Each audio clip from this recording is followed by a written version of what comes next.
So hopefully it'll come back to me. Okay. I did not. I had a question on something I saw this morning. Um, What was it about? so Bob Proctor was talking about mm, the law of polarity, the law of, it wasn't the law of polarity, it was another law that he was speaking about. He said it's not the law of attraction, it's the law of, oh my goodness.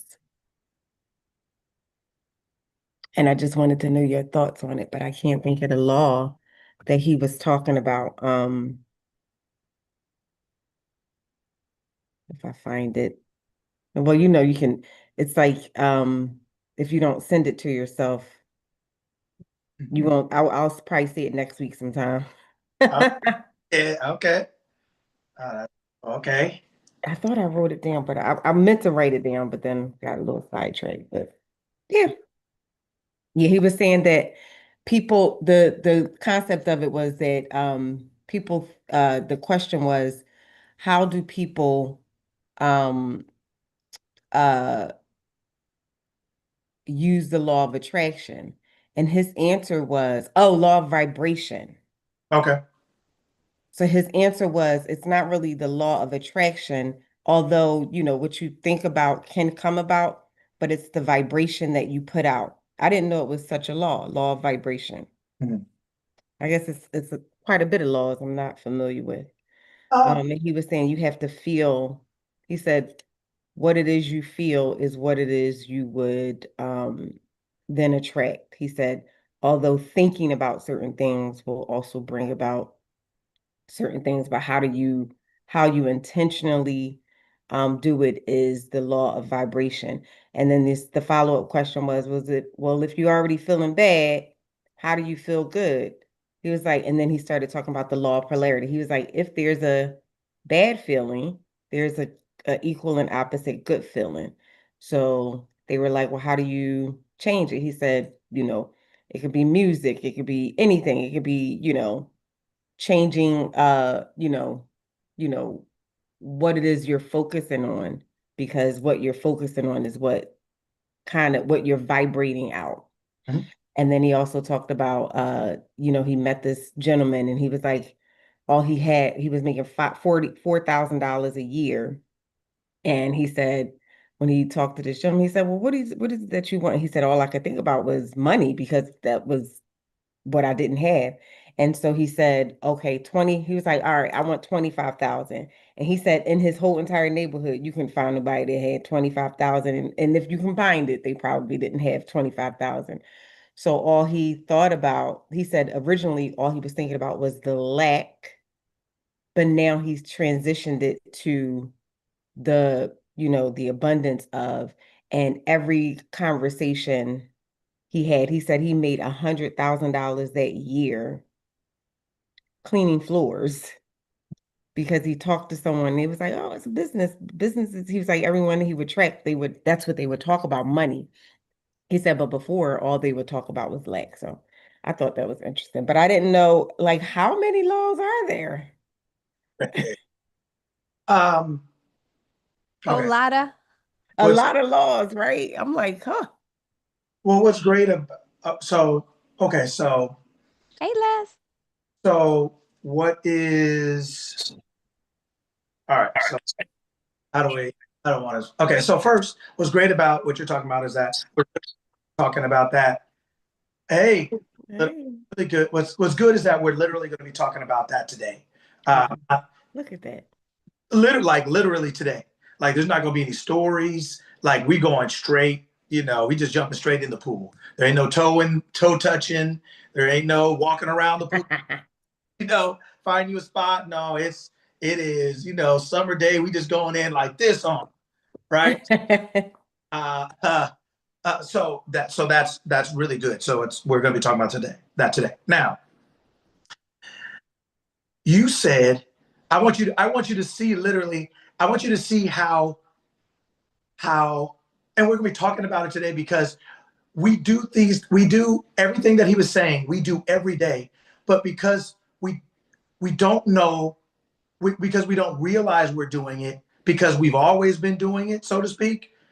We don't realize we're doing it, so we don't call it anything.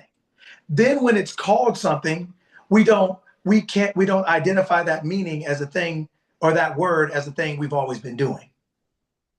Right? So let me give you an example. You said that he had a feeling, he had a feeling of being like broke, of lack, right? And so everything was like that. Then you said, well, then he changed his, you said then he decided, well, to focus on something else, right? On money, right? So the feeling he had was the feeling he had was one thing. Then he changed his feeling to another thing. So give me an example, because I could give you one, but give me an example of like a quick, easy example of what he did. He was one thing and he changed to something else. Right? We're talking, he's saying mentally, but we do it all the time. Right? So give me like one little example. That's a quick example of that. Like a mental one or like a physical one? It's the same thing. That's the point. Literally. So give me either one. Like even this morning, I thought, okay, I'm gonna put this on, and I changed my mind. So I put something else on. Like I need to be able to move about. So I was like, let me throw this cap on, so I ain't got to worry about that, and just keep it pushing. Right. So do you see how, because of when you first started to act on something, you thought about it. So when you first started to move, it was based on a thought. Then once you realize what that movement was going to get you, you realize that's not what you wanted to end up with, so you changed it. But the first thing you changed was your thought, which then changed what you put on. Right? So let's give even a more simple one.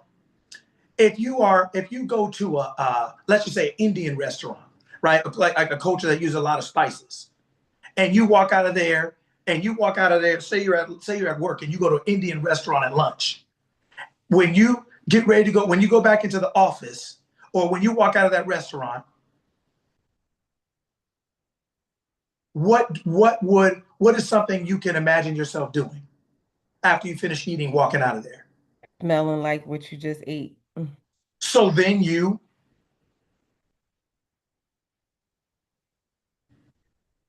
then I would either, try to wash my hands or do something different to not smell like what I just ate. to change it, right? So Mhm. let's just say something simple. You wash your hands. Let's just say something simple. You chewed a piece of gum. Right. You're altering the taste in your mouth. You're altering the smell of your hands. Well, what he did from lack to prosperity was he altered the taste in his mind. He altered the thought. The thought is like altering the taste, right? If you're smelling like or you're thinking like, it's the same thing. When you have that taste in your mouth of all the spices, you're like, ooh, yeah, it was good for a moment, but now I'm getting ready to switch into something else, and I don't want to keep smelling like that. It was good for a moment, but it's not good now. So I'm going to use something to alter. So I use gum and I alter something as simple as gum. It changes the taste in your mouth. You're still you, but now you're going to have a different experience because you changed the taste in your mouth. Right? You went from one experience of curry and spice and all the other stuff to like, okay, but I can't go back to work like that. Right? I have this thought of poverty, but I can't live like that. So I need to alter the taste. I need to alter the thought in my mind so that I can have a different experience, because the one I'm currently holding is not leading to my desired outcome. I don't want to be at work smelling like that, or I don't want my hands to smell like that, or I don't want to look like that on camera. So I'm going to change my shirt. I'm going to chew a piece of gum. I'm going to wash my hands. It's something simple that you use to alter something, right? So as soon as you alter it, as soon as you change that taste or that thought or your hands, you're now going to have a different experience as you. You don't look different all of a sudden, or you don't, but you're going to have a different experience because you use something to alter it, to alter from the last one to the next one you want to have. Does that make sense? It does. Right? So what you're saying is, so go back to what you're saying vibrating. Well, you're vibrating you're smelling as a result of the experience you have, as a result of the restaurant you just came out of, right? You are vibrating as a result of the smell, of the thoughts that you're having. You're saying you're vibrating. It just means you are being what you are thinking. You're being it, what you're thinking. That's why anybody who knows what they're saying in this area will tell you, they'll always say, that's why you don't get what you want, you get who you are. You get who you're being, right? You could want to smell different coming out of there, but generally where you're being, that's why you're smelling. So if you want to alter how you smell, if you went somewhere, you're going to have to change something. Like you said, wash your hands, chew some gum. You're going to have to do something to alter the experience that you just were having, right? Because the only reason you're smelling like that is because of the experience. If another one of your coworkers that didn't go doesn't smell like that, and they don't have to wash their hands or chew a piece of gum. But it's not because they're better people, it's because they're not having that experience. They don't have to change anything. The only people who have to change something are the people who have that experience. And the only reason they have to change that is because they didn't like it. You don't even have to change it. But if you don't like it, you do. But the people who didn't go don't have to change anything, whether they like it or not, because they're not having that experience. Right? So when it's talking about vibrating, it's just basically saying that the experience that you are consistently having, dominatingly having, the one that you're having regularly, consistently, that is who you're being. You're being that. So now all these things are being added unto you. People call that the law of attraction. All the things that you're being are added unto you. That's, you don't have to seek poverty when you're aware of being broke. So you think, oh, I'm just saying what's in my wallet. Yeah, you're saying what's in your wallet, but you're only saying what's in your wallet after the fact that you saw there was nothing in it. But how did it get to the point where there was nothing in it? Because that's what you were thinking. So what you're saying you're saying what you see, but you're seeing what you think. Right? That's why it's not, that's why I always tell you, it's not positive thinking. This isn't about positive. It's like you're not going to the restaurant is why you smell that way. Everybody that went to the restaurant smells that way. It's not like one person does, one person doesn't. But people deal with the smell differently. Some people don't care. Some people super care. Some people are like in the middle. Well, I'll find some gum. I'll chew some if I find some. Maybe I'll ask for some. Some people are straight in their purse or in their car or somewhere going straight to the gum. So, right? Everybody's coming out of the same place that went, and they all are having different experiences about what they think they need to do about it. If something, nothing, now, right away, not at all, whatever else it may be, right? So we're going to get into it, but so it's perfect question. Well, happy Saturday, everyone. It's good to see everyone. Happy Saturday. We're here. We're getting it on, getting it in early. So slide number 1, please, when you have a chance. And we're going straight into it today. Cannonball into the pool. No toe tapping. We're just going from dry to wet, off the gate, off the bat. All right. So thank you for that. All right. So we've kind of been having this conversation this week in the groups. And I think it's a really important conversation for us to all have at the same time and all have the same way so that we all come to an understanding of what Sarita and I were kind of just discussing, which is basically talking about consciousness, right? And all of the what we call laws, that the laws are just ways to express what's going on. So we're just using words and things to help us understand how things work. They don't need to be called, you don't need to call gravity anything. If you jump off the roof, you can call it something, nothing, call it the same, right? It's just what it is. So when we say gravity, we're just using words so that everybody, once we understand what gravity is, everybody understands what we're talking about. But it's not the word that makes it true, not true, work or not work. It's just the word that helps everybody identify we're talking about the same thing. Okay, so when we talk about laws, it's not the laws that make the words that make it work or not work. We're just using words to help us identify what is going on. That's all the laws are. They're just words to help us identify how consciousness works. All right, so we're going to kind of start from the beginning. again, because just being redundant on purpose helps us. Faith comes by hearing, and hearing something over and over until we understand it and believe it enough to try it. Once you believe it enough to try it, then you'll know it, right? Then you'll know it because you'll have had experience with it, right? Okay, so let's get this understanding in. All right, so in verse 1, right, it says, in the beginning God created the heaven and the earth. In the beginning. So in the beginning, nothing before. In the beginning, right? In the beginning, God. So in the beginning, before, that's important to understand. The beginning, before anything, before everything. Understand that. Before anything, before everything, before the good, before the bad, quote unquote, before the hot, before the cold, before the rich, before the poor, before all of the of the things that we try to describe, or the things that we like or hate, the things that we are afraid of, or the things that make us happy. Before any of those things, God. Before any of those things, I am. Before any of those things, consciousness. Before any of those things, awareness. Whatever you want to call it, God, I am, consciousness, awareness.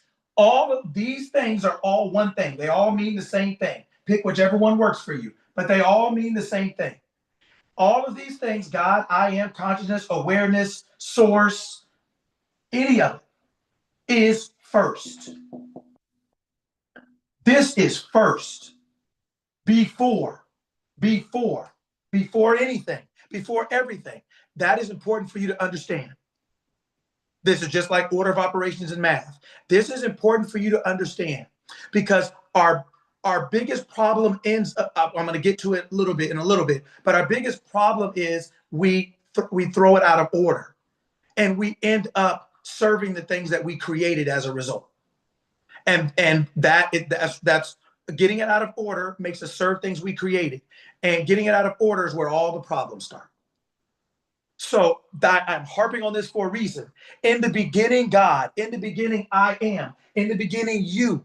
In the beginning, consciousness. In the beginning, awareness, which is you. In the beginning, you.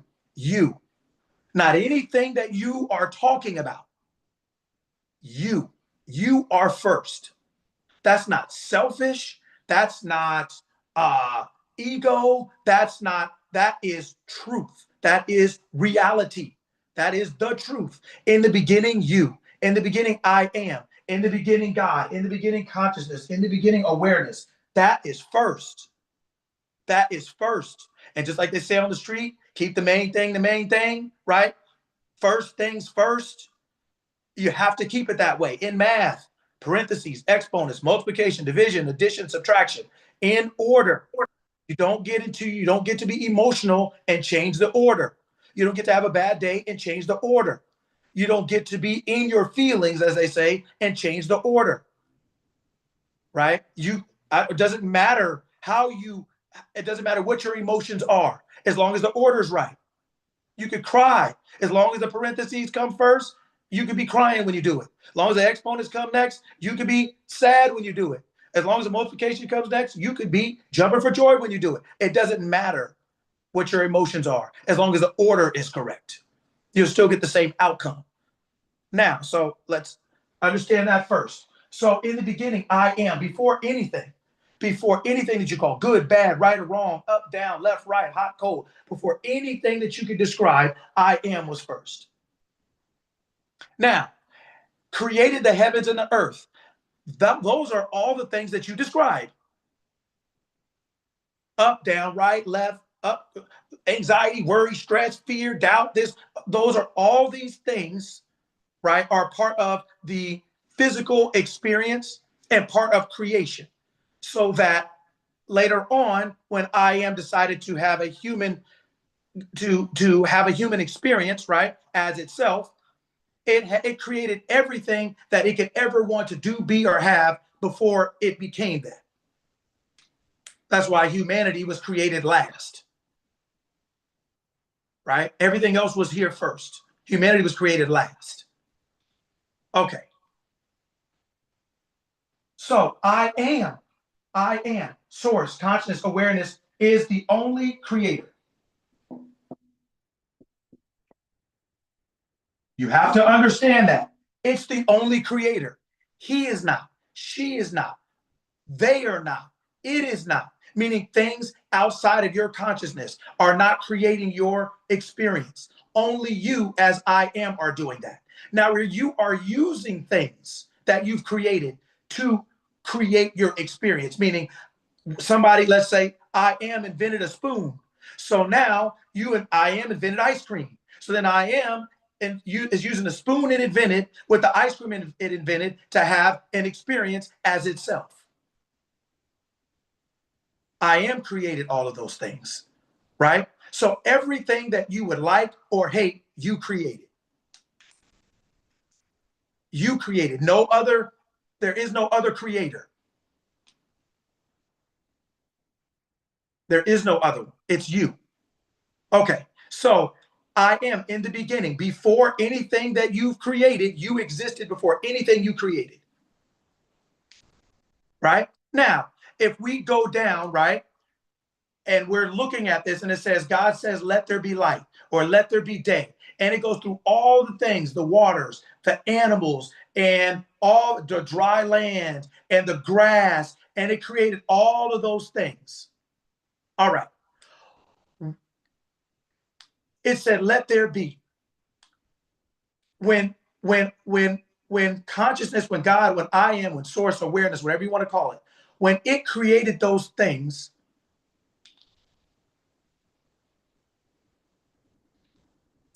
what do you think in today's terms? What do you think when it started thinking that, when it did that, what do you think it was saying to itself? When it said, let there be light, what do you think it was saying to us? How do you think we would say that?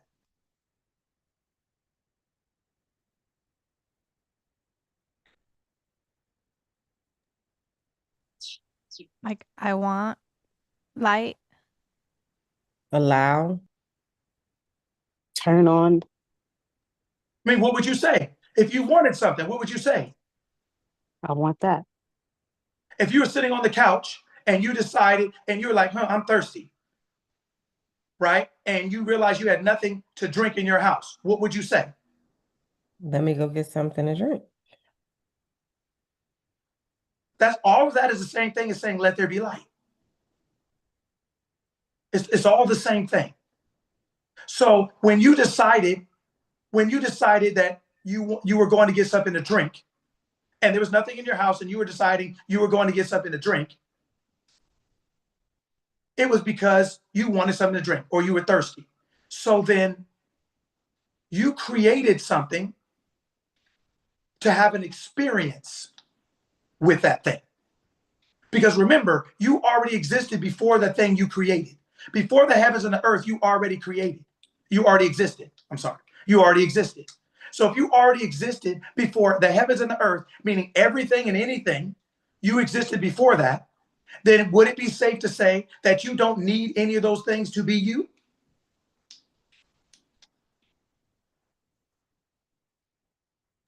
It is safe to say that.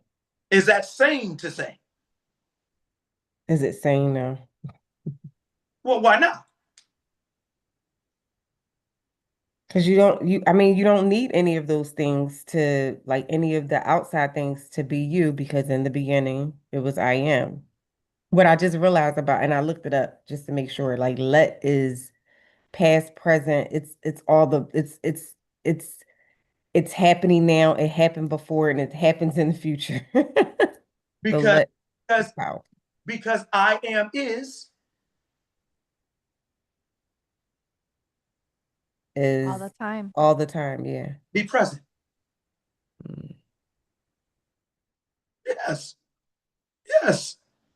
So it is safe and sane to say that anything that you created, you didn't create because you needed it. You created it because you wanted it. You created it to have an experience with it. As you are, as I am. You created everything to have an experience with the thing you created, as I am.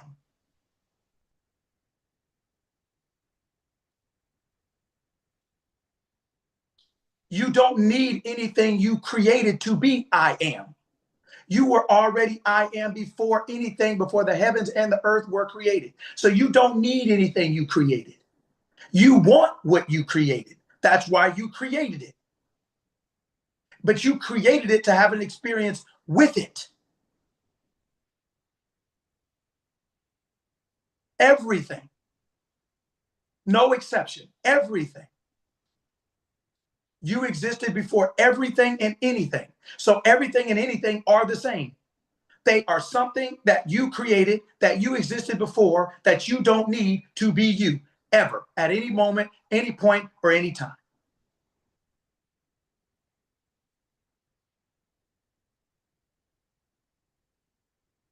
And everything that you created is the exact opposite. They all need you. Every single thing. Every single thing. Nothing that you created can exist without you. Nothing. And everything that you created, you don't need to be you. You existed before it and you created it. It exists because of you and it was created by you. So it will eternally, forever need you. And you will eternally, forever, never need it. Ever. Anything and everything.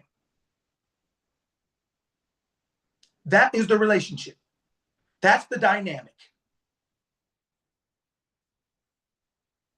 When you, I'm going to say it this way, when you mess that up, when you put the exponents before the parentheses, when you put the multiplication before the exponents, when you mess up the order, things go out of order.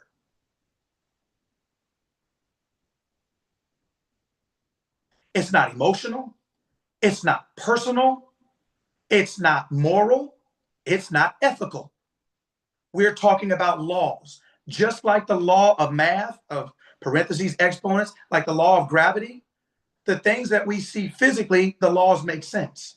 The things that we don't see physically, we have a little bit of a harder time with. So we start thinking we can kind of fudge them a little bit, or we can kind of play with them a little bit. Like it's true sometimes, but not the other time, but I'm not sure this time. No, the laws of mind are just as certain and absolute as all the other ones that we agree to. Gravity. Why? Because what do you think made gravity? Who do you think made gravity? That same mind. So then the mind, if we think gravity is real, the mind who made it has to be more real than that. Because the mind who made it existed before it. It's like saying the child is more real than the parent. How? When the parent could be here without the child. Because the parent doesn't have to be a parent. They could just be an adult, let's say. But then they're not a parent. But then that child isn't here. But they're still here. Because you're not here as a parent, you're just here as a person. But that child couldn't be here as a child or a person without the parent. So the order never changes. Right? Okay. Suzanne has her hand up. Yes. Question, and I want to thank Auntie Shaky for sending that link. And I love that we're talking about God today, but I have a question for you. Sure. Because I understand the I am, and I understand all of that. So then we create the want, we create the desire, but then in that sense, we also create the blockage that's stopping us from getting towards something that we truly want and or desire. So how do we get rid of the blockage that's stopping us? By remembering that there are two separate things that you have to understand. One is that you are I am truly. Two is that you believe you're Suzanne. And only Suzanne believes in blockage. I am does not. But Suzanne believes that that is what people will call the ego mind. From the experience we're having in human form, we have history and we have experiences. And based on history and experiences, our ego mind says, based on what I've done this far, how far I've gone, what's happened, what hasn't happened, when I get a new thought, I have a relationship to that thought based on my concept of myself, who I think I am. And if I, based on who I think I am, have never been loved, then the next guy who approaches me, oh, I just think he ain't gonna be. It has nothing to do with the person. I am interpreting my next opportunity based on my last ones, right? Because my ego mind does not create the future or predict it as far as knowing what could happen. It repeats. It says, well, I know this thing, I recognize this thing. And so what in that area, what has my experience been with it? So I am going to recreate that experience. Oh, it's this? Yeah, last time that went like, okay, bring this experience to this new thing. I'm going to treat this new thing like the old thing because it's familiar. So my brain doesn't create new. It only reheats old, right? It works on what you presently give it, what its belief of itself is, or anytime it sees something new, it's looking for a reference. What do I know about this thing as I am? What do I know about it as Suzanne or as Sparkle Bailey or as Karen? What do I know about myself in this area? What experience have I had with this thing or in this area? And whatever that was, my normal likely tendency is to believe it again, is to say, it's going to be like this again. So that is why the book says, be you transformed by the renewing of your mind. You have to be able to take something and say, okay, I know it's been like this, but I know I can change my experience by renewing my mind, by taking a different thought in this area. That is challenging for us to do because a different thought means a different me. And our brain from experience doesn't want a different me. That's why I always tell people the ego's there not to keep you safe. It's there to keep you the same. Your brain is not there to keep you safe. It's there to keep you the same. It considers safe the same. So if you are broke, it's going to say, well, guess what? Man, it's not going to work out. It never works out. It's always hard. Whatever, it's never going to be. It's always this way. You can't, because that is what it knows. And so it keeps its identity intact by keeping things as they are. When you introduce a new thought to an identity, it fights it a lot of times because it's new. It's like, well, how does this relate to who I know myself to be? And it's like, well, it doesn't. Well, it's like, well, if I get rid of who I am for this new thought, I basically have to die because I can't keep both thoughts. I can't be rich and poor. And the one that's there first is the one that fights to stay. And so as I am, we have to step back and realize like, okay, I understand that I am source. I am consciousness. So I'm not rich or poor. I am the awareness that can decide to have an experience with rich or poor. I'm neither one. I am. That's it. In the beginning, God. In the beginning, I am. In the beginning, consciousness. Consciousness created heaven and earth. So consciousness creates all experiences. The reason experiences come to life in our world is when we identify ourselves with it. So it's almost like you are I am electricity. Your lamp is like the light you want to turn on. You are electricity. If you're flowing no matter what. That's the only reason you can plug the lamp in. But the lamp will never come on without being plugged into you. So when you decide, okay, I want to see light, you now plug the lamp into you. You now say, I am light, or I am wealthy. You give life to that state. You give light to that lamp because you are the law of electricity. You always exist, but the light only turns on if it's plugged into you. You exist whether the lamp is on or not. So you realize like, okay, I am consciousness. I give life to anything I identify myself with or as. I'm not the brain. I'm not the human faculty that gauges future experiences off present or past ones. I can step back and choose any new experience because I created them all. None of them are me. They're only things I'm experiencing at moments of time as I identify myself with them. So how do I change that? I change my experience physically by changing what I identify myself. First, who I know myself to be, that I am. That's who I am. But now I want to have an experience with wealth. So now I identify myself. I say, okay, I am wealthy. I am now going to I'm going to step into that state of wealth, like plugging the lamp into the electricity, and the lamp comes on. That state of consciousness of wealth that I created to experience now becomes a part of my physical experience because I've now one with it.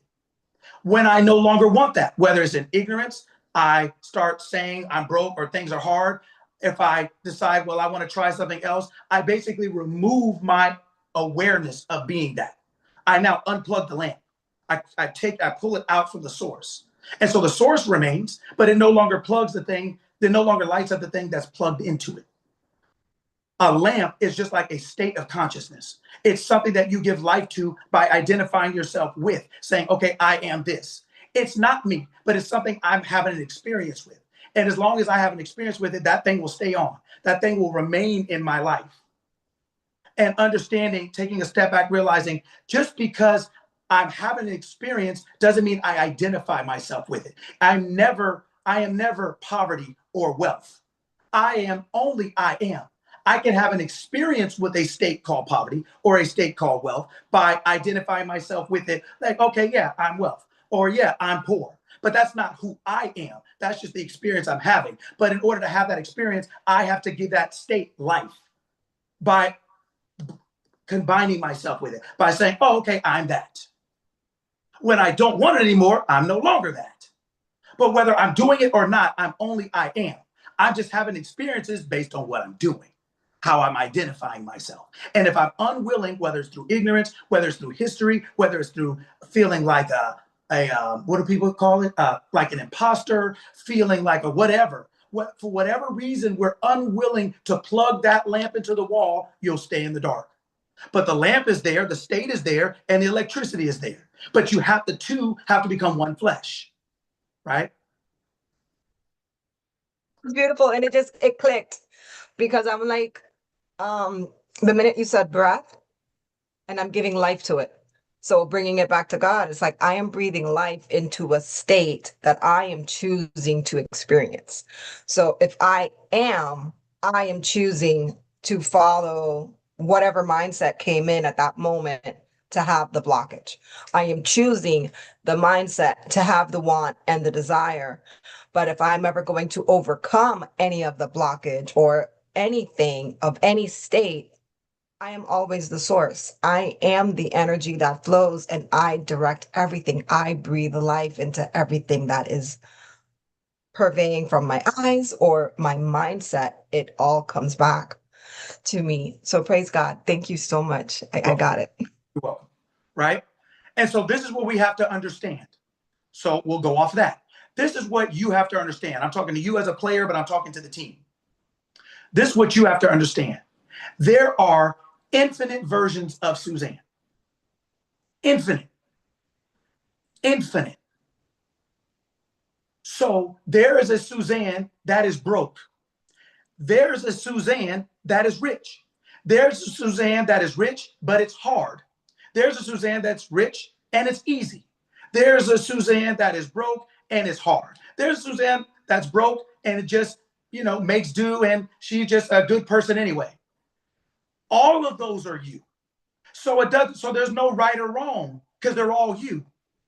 So just like you said to your point, you get to step back and say, if there's infinite versions of me and I am the energy, now that you understand it, what do you want to plug? What version of yourself do you want to give life to? That's why it says in the book, in my Father's house, there are many mansions. And I go before you to set a place that where I am, Suzanne may be also. I will come back and receive her unto myself. Right? So there are literally all of these things. All of these are Suzanne, all of them. So now you have to realize that I am sits on top of Suzanne. I am is the first thing that makes the only reason Suzanne is here is because I am. Suzanne is one of these. Suzanne is really one of these. So it's like I am, then Suzanne is like the big one. Then these are like the versions of Suzanne. But I am Suzanne is a version of I am. in the sense of it's like, okay, I am. What do I want to be? I want to be Suzanne. Well, Suzanne represents an experience. Suzanne is an experience. That's what Suzanne is. That's what Ronette is. It's an experience. Right? And so you're like, okay. So it's like, I am is when you come out of the shower, right? In your birthday suit. That's I am. Suzanne are the clothes that you now put on. Right? And then based on these clothes you put on, you have experiences. I'm putting on this clothes because I'm going to the mall. I'm gonna put on this outfit because I'm going to church. I'm gonna put on this outfit because I'm going to work. I'm gonna put on, but all of these start from I am. I am was first. All these are just layers on top of I am. And I am, as Suzanne, has given Suzanne, which is the physical version of itself. It's the physical experience that it wants to have called Suzanne. And it says, okay, as the physical version of Suzanne, of myself, what experience do I want to have as Suzanne? What do I want to have? And so now, to your point, you're flowing all this energy through whatever direction you want to bring to life. So the first thing you are is I am. Then you create a Suzanne. So then how does Suzanne come? By breathing breath of life. So when you breathe the breath of life, the two become one. Now you're I am Suzanne. Now as I am Suzanne, now you're going to breathe breath of life into now your next level of physical experiences. Where you work, how much money you make, your health, your relationships, all of those now come out of that experience. So when you roll it back up, you always realize, okay, when I'm having a problem, when I'm feeling limited, when I'm feeling lack, when I'm feeling lost, when I'm feeling stress, when I'm feeling struggle, only Suzanne experiences that. Because Suzanne is the human expression, and Suzanne is affected by these experiences that she's having. And so what happens is we start to identify ourselves as Suzanne who's rich or Suzanne who's poor. And we stop identifying ourselves as I am. And that's when the fall of man, the fall of mind happens. Because now what happens is we start identifying ourselves by the physical things we have or don't have. So I'm going to say it this way to make it easy. You know how, like, when somebody makes it, they get rich and they're like, and all of a sudden they're like, oh, well, I can't talk to you. I can't call you back. But I'm just using a loose example where you think like somebody's too good now. Why? Because they've identified themselves by a physical possession. But then what happens when they lose that physical possession? What happens when the money stops? What happens when the fame stops? What happens to that person? They can fall or they can rebuild. It's the choice they make. They go back to the person that they couldn't hang around. They go back to them. Yeah, I mean, they fall. Basically, yeah, they go back to, it's almost like a job of seniority.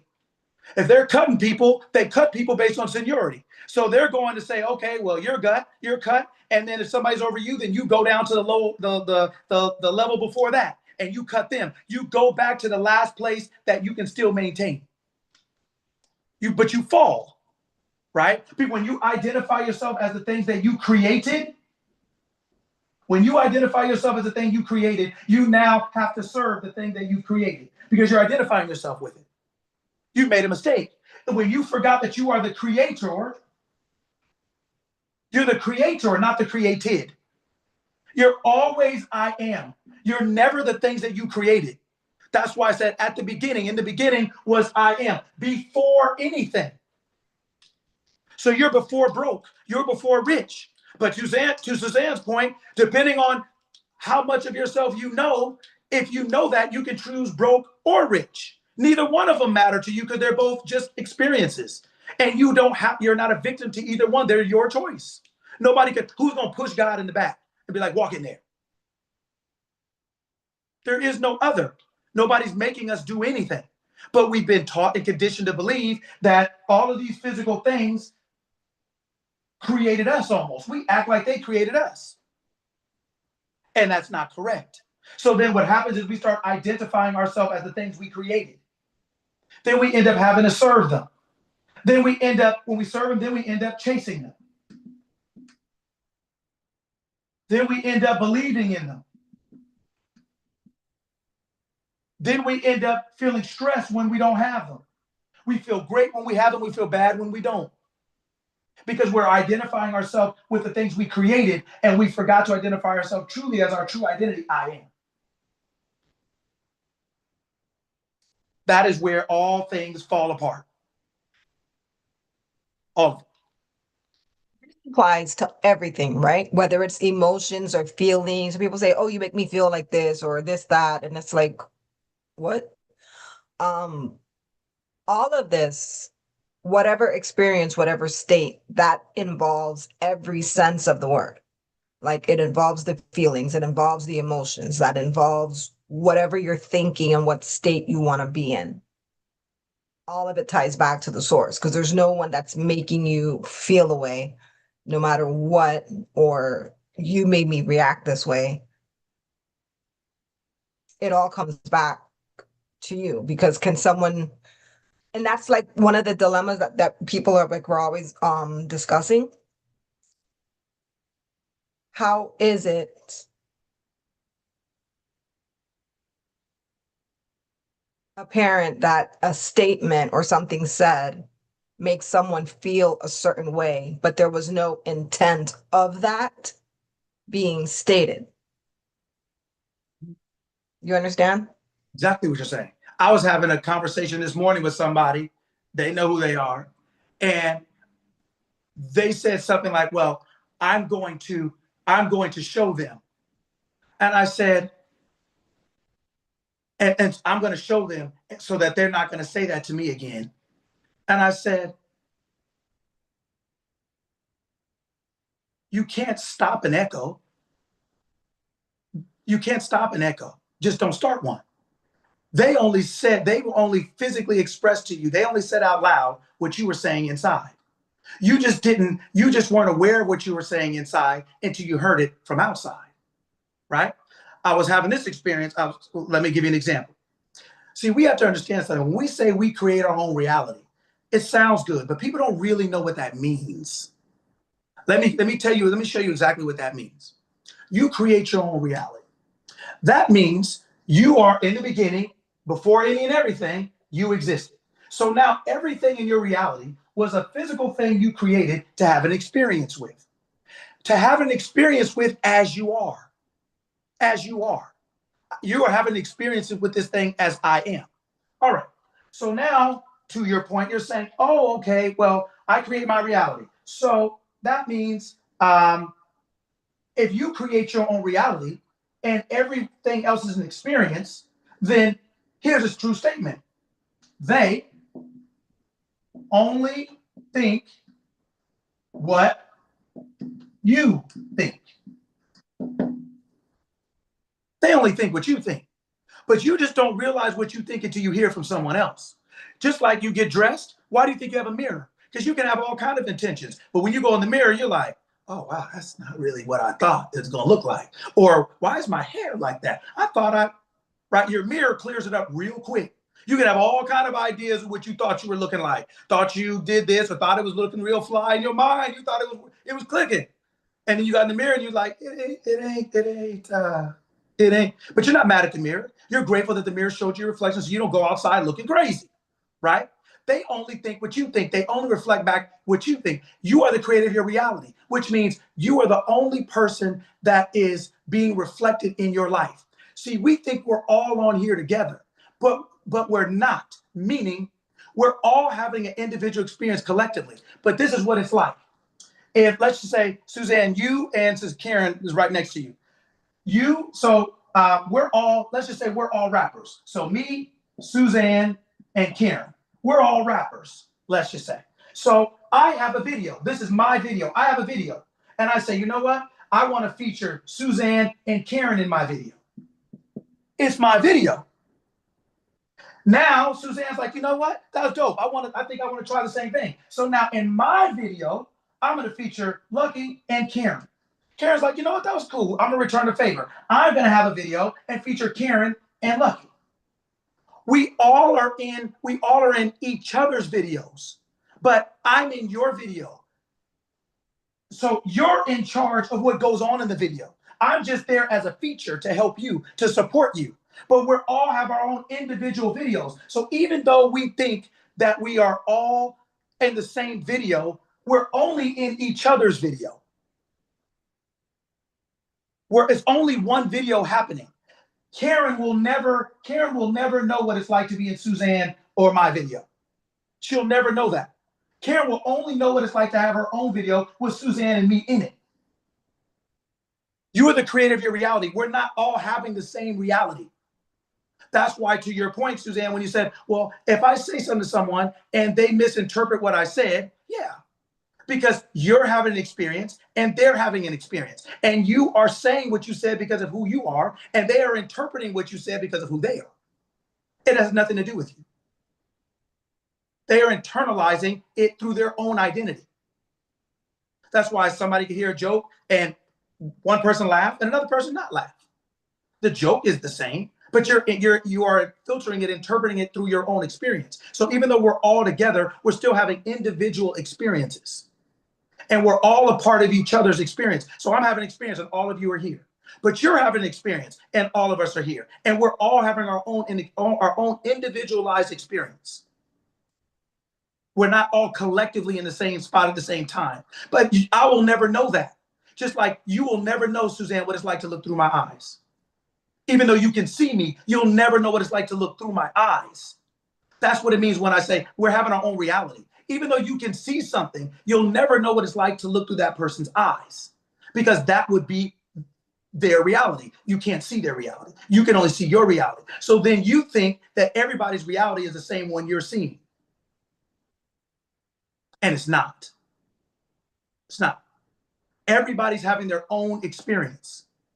And we all have come collectively. We've all come together to be in a video. But I'm in Sarita's video. All of us are in Sarita's video. All of us are in Veronica's video. We are all extras in their production. You are the creator of your reality. There's only one creator. So that means we all can't be in the same video as the same creator. We're all in each other's video as one. I am here and all of you are in my video. Dr. Velvet is here. I'm in her video. It's all the same thing. But I will never know what it's like to be in their video. And you'll never know what it's like to be in mine. That's why they only think what you think. People are only mirroring back to you your internal conversation. Your experiences, people, places, situations, circumstances, conditions, and things. They're only reflecting back your internal awareness of who you are. That is why that's why self-concept is so important. It's not a technique or a gimmick. It's the only self-concept is I am. That's the only self-concept. That's the only true identity you have. But as I am, how could you be a pretender? As I am, how could you have low self-esteem? As I am, how could you struggle with anything?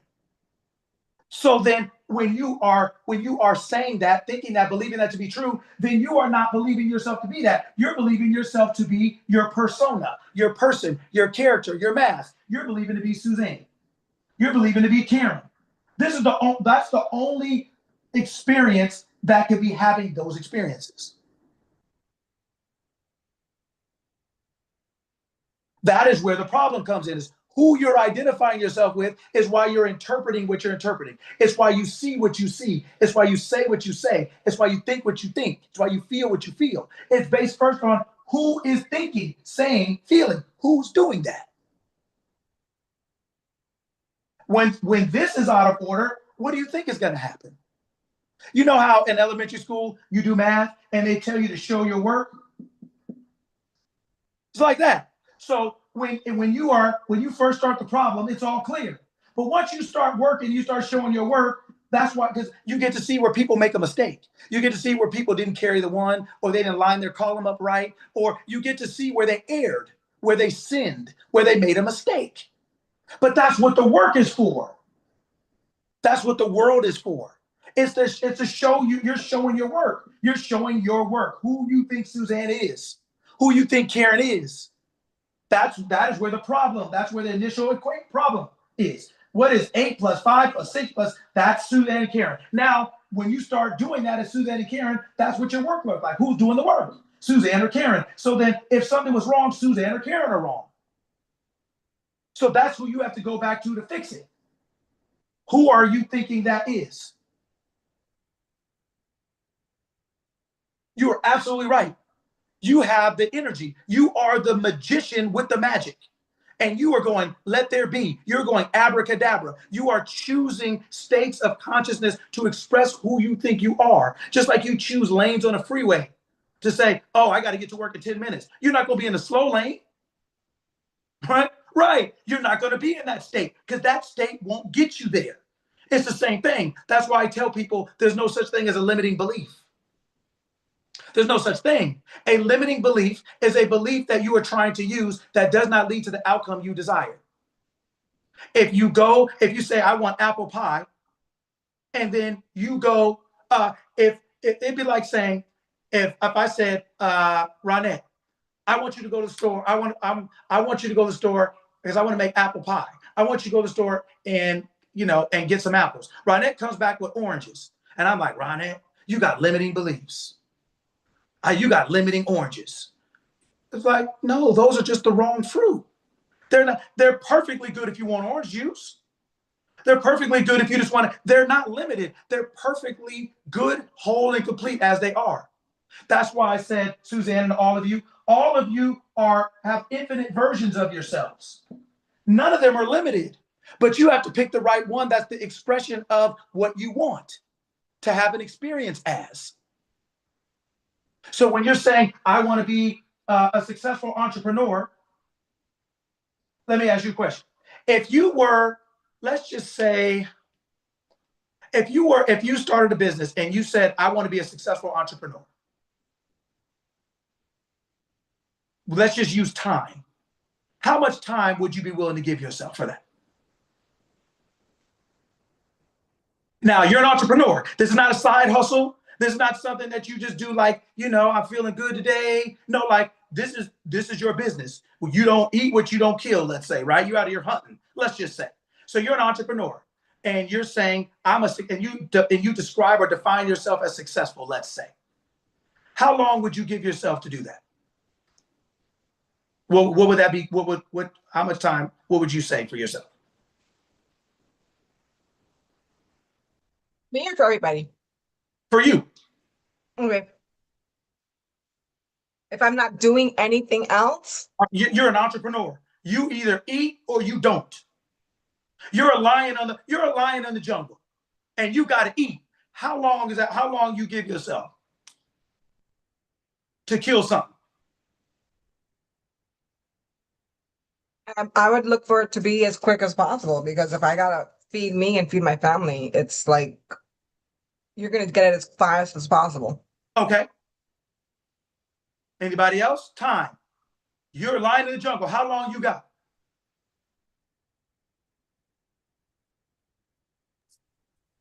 Now. God, now. Now, yeah, no time. Now you're an entrepreneur. How long you got? Now. Yeah, it's What? contingent upon me and my family eating. Okay, so how long you got? Now. Okay, is that what we hear? No, 3 to 5 Not at years all. is what we 2 to hear. 5 years. Yeah. And we'll be dead. We'll be dead. You'd be dead. You'd be dead. And you wonder why your business dies. You wonder why.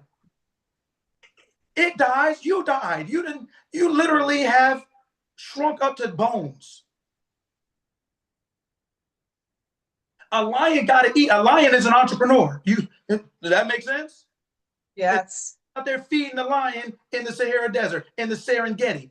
Ain't nobody out there handing out snacks. There ain't no Whole Foods out there. Ain't nobody out there throwing out steaks.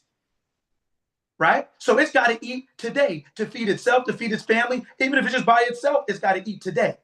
So then when you become an entrepreneur, where did 2 to 5 years come in? Hold up. Because even being an entrepreneur, and I get that. I get it. I work with many businesses, but it's like, even if there's a system, for whatever reason, the system has not proven as fruitful as they have laid it out. And being an entrepreneur, being mom, wife, family, this and that, there's things that also take precedence. Even if you have a full-time job like I do, that entrepreneurship, for whatever reason, does not facilitate the way they laid it out for the system to make it work. and I believe in it. So I'm still there and I'm working, and that's different companies that I'm talking about. But it does, like, some people can join a company and within 3-4 months, they've reached a pinnacle level. Okay, let me stop you. Let me stop you. Let me ask you. Okay, let me ask you a question. So you're a lion, right? Yes. Mhm. Now, everybody else in your company, let's just say whatever it is a lion. Do you think the lions are having the conversation you're having? Yes, some of them. Not Now, all of them. There's different lions. I like pick a company, but Suzanne, hell no. yes. Absolutely not. When you out there on that thing, it's every man for themselves. It doesn't matter if we're in a pack or a pride. I got to eat. You got to eat. My kids got to eat. Your kids got to eat. There is no, well, how come you eat, but it's not working for me? If it doesn't work for you, you die. Period. Mhm. So what does the company have to do with you? This is about you and your family. What expectations have you put? And when you brought up those companies, all you did was tell me about them. You didn't tell me about, you told me you believed in the company. You didn't say you believed in you. You're the one that got to eat. Your company don't got to eat. You got to eat. So what are your expectations in that area? What have you decided is going to be for you? You're basing what is going to be for you on based on what you say. Well, they set up expectations, or they set up the process, or yeah, but you got to eat. What's that got to do with your family? What does that have to do with it?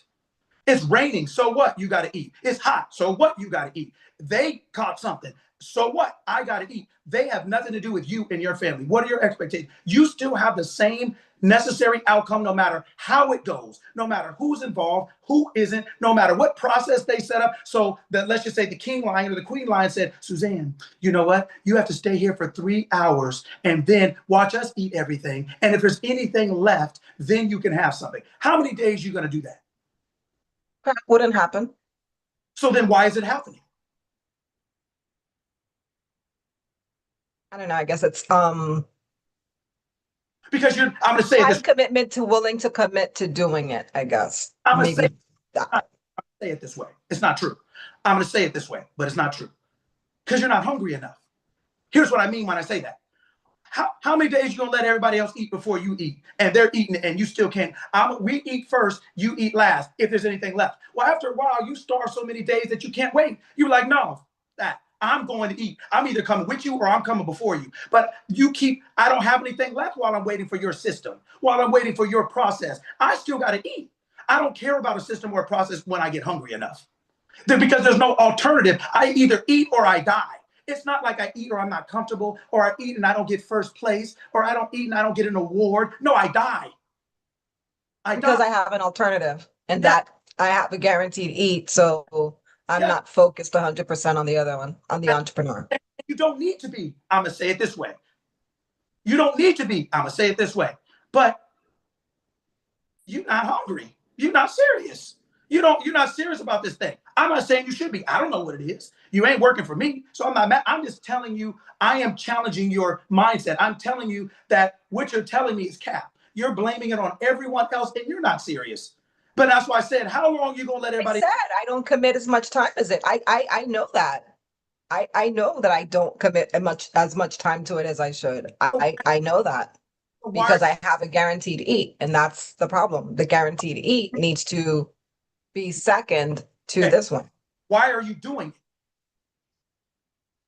Because the guarantee is easier to have, and I know exactly what to do to get it, and everything else that I've been doing to help and accomplish that into entrepreneurship. It's like the people.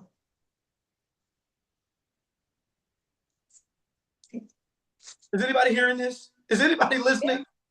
Suzanne, what in the hell are you talking about? See, this is how you would get me if it was just one-on-one. This is what you'd be getting. Sarita and them will tell you, Karen and them will tell, like, you get That is fine. It's no, but I like the guarantee more than I do the entrepreneurship. And I will say that for me, for right now. And that's okay. But you got to be clear on that, because you're saying it's one thing and you're approaching it as something else, and you're wondering why you're not getting the thing you're not getting the thing you're not approaching, but you want the thing you're not approaching it as. You're doing two different things. What is it you want? And decide what you want. It doesn't matter what you want. It's all you. It ain't me. This is all for you. But you have to decide what it is. What is it? Why am I here? Why am I here? What am I here for? I'm not here for them, this, that. Why am I here? I'm here because I want to make $2,000 a month. I'm here because I just want to get out of the house so my kids, my husband, or whomever else can't bother me for 2 hours a day. I'm here. There's nothing wrong. It's in your mind. You don't have to prove anything to anybody, but you have to be clear within yourself. What are you here for? Because at the beginning, when you first started, you're just telling me all the stuff your little group says. And that's why I'm like, what the hell are you talking? That's not real. You guys are just saying mantras and just saying stuff within your group. And it sounds real because everybody believes it. But somebody objective like me who's on the outside looking in like, you're not hungry? Oh, what's wrong? Well, I haven't eaten in 3 days. Well, why don't you get, well, they told me I couldn't get up until they were done. How long are you going to let that happen? Till you die? Absolutely. I'm getting my hands up and I'm going to eat. Now, if you got a problem with it, we can get these hands going. We can get these fangs going. Some's going to get going, though. But I'm not about to come out here every day and watch you guys eat. And I'm hungry and sicker and I'm starving. My kids starve. Everybody's looking at me like, what we doing? No.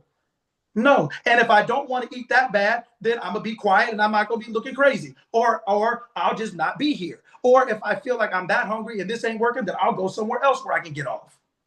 But no matter what decision I make is based on my initial premise. Why am I here?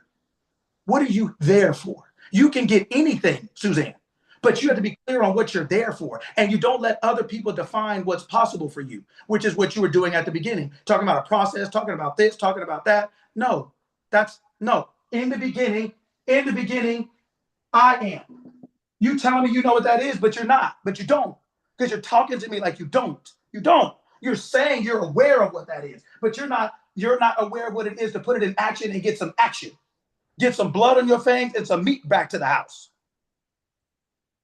I'm fully aware, but I gotta figure out what action to get it to be accomplished. Because I know it can be done. I've done it before, but when I went full throttle after it only, there was no success. There was no accomplishment. Wait. Now, girl, you about to go to jail. You on trial. No. You said, listen to what you just said. You said, I went full throttle and there was no success. Who is that? What do you mean, who was that? Who's speaking? Me. I am speaking. I am? So you're saying I am failed? No, I'm not failing. I said I went full throttle. I did what I was supposed to do. I went after it 100%. I had to teach myself in order to get it done. And there wasn't success as it was supposedly laid out. So, yes, I had to backtrack and have a guarantee so that way I could take care of my family. So I stopped working it. What does a guarantee mean? I got to get a full-time job. That's a guarantee? Yeah, you put in this amount of hours, you're going to get this check. Plus bonuses, plus this, plus that. Suzanne, that is an assumption. That's not a guarantee. You mean companies don't go out of business? No, companies do. This business isn't right now. Yeah, but it's, Suzanne, do companies go out of business? They do, yes. So is what you have a guarantee? Or are you assuming it's a guarantee? Do you have proof they're going to be there next week? Yes. How? Prove it. How? Yes. Because they're selling multiple franchises for the company. Yeah, but that's not proof. You can't prove that they did it. I'm talking about right now. Prove that they're going to be there next week. Right now. To prove to you that they're going to be there next week? Right now. It's their independent business. I can't give you any proof personally right now, but I know that for the books that it'll open. So then what do you have? An assumption. Okay. Do you you just believe it so much that it doesn't feel like an assumption. And that's okay. But that's what happens when you have a repeated belief. It becomes an assumption because what is an assumption? A belief without proof. You believe what you're telling me. I don't disagree with your belief. I'm just telling you that it's a belief. It's not proof. So you're saying it's guaranteed. I'm telling you it's not. because you can't prove it. You're just assuming it because we're assuming like, hey, if we work somewhere, we work 40 hours, we get a check. That makes sense. But I'm saying to you, that's not a law, because otherwise it would always happen for everybody every time, like gravity. But companies closed, Enron closed. There are all kinds of places closing all the time for one reason or another. How many businesses closed in COVID? Closed. And a lot are closing now. Yes, I know that. So I'm saying then it's not a guarantee. It's just something you believe in. So for you, it's going to work like one. But that's because that's where your belief is. And I'm telling you that your belief in them is greater than the belief in what you went out to do. That's why you call what you working for them as a guarantee. How could you working for someone else be more of a guarantee than you working for yourself? I'm not saying you should work for yourself. I'm saying, how can you believe in somebody else's ability to provide for you greater than you can yourself? What you're doing is you're using your belief and putting it into someone else to get you your desired end. I'm telling you that you can do the same thing and keep it in yourself and get your desired end. I'm not telling you should be one or the other. I don't know what you do. I don't care what you do. I'm just telling you that you can do either one. But I'm telling you, the one that you call a failure, that thing didn't fail. You failed, but you didn't fail. I am didn't fail. Suzanne failed. I am didn't fail.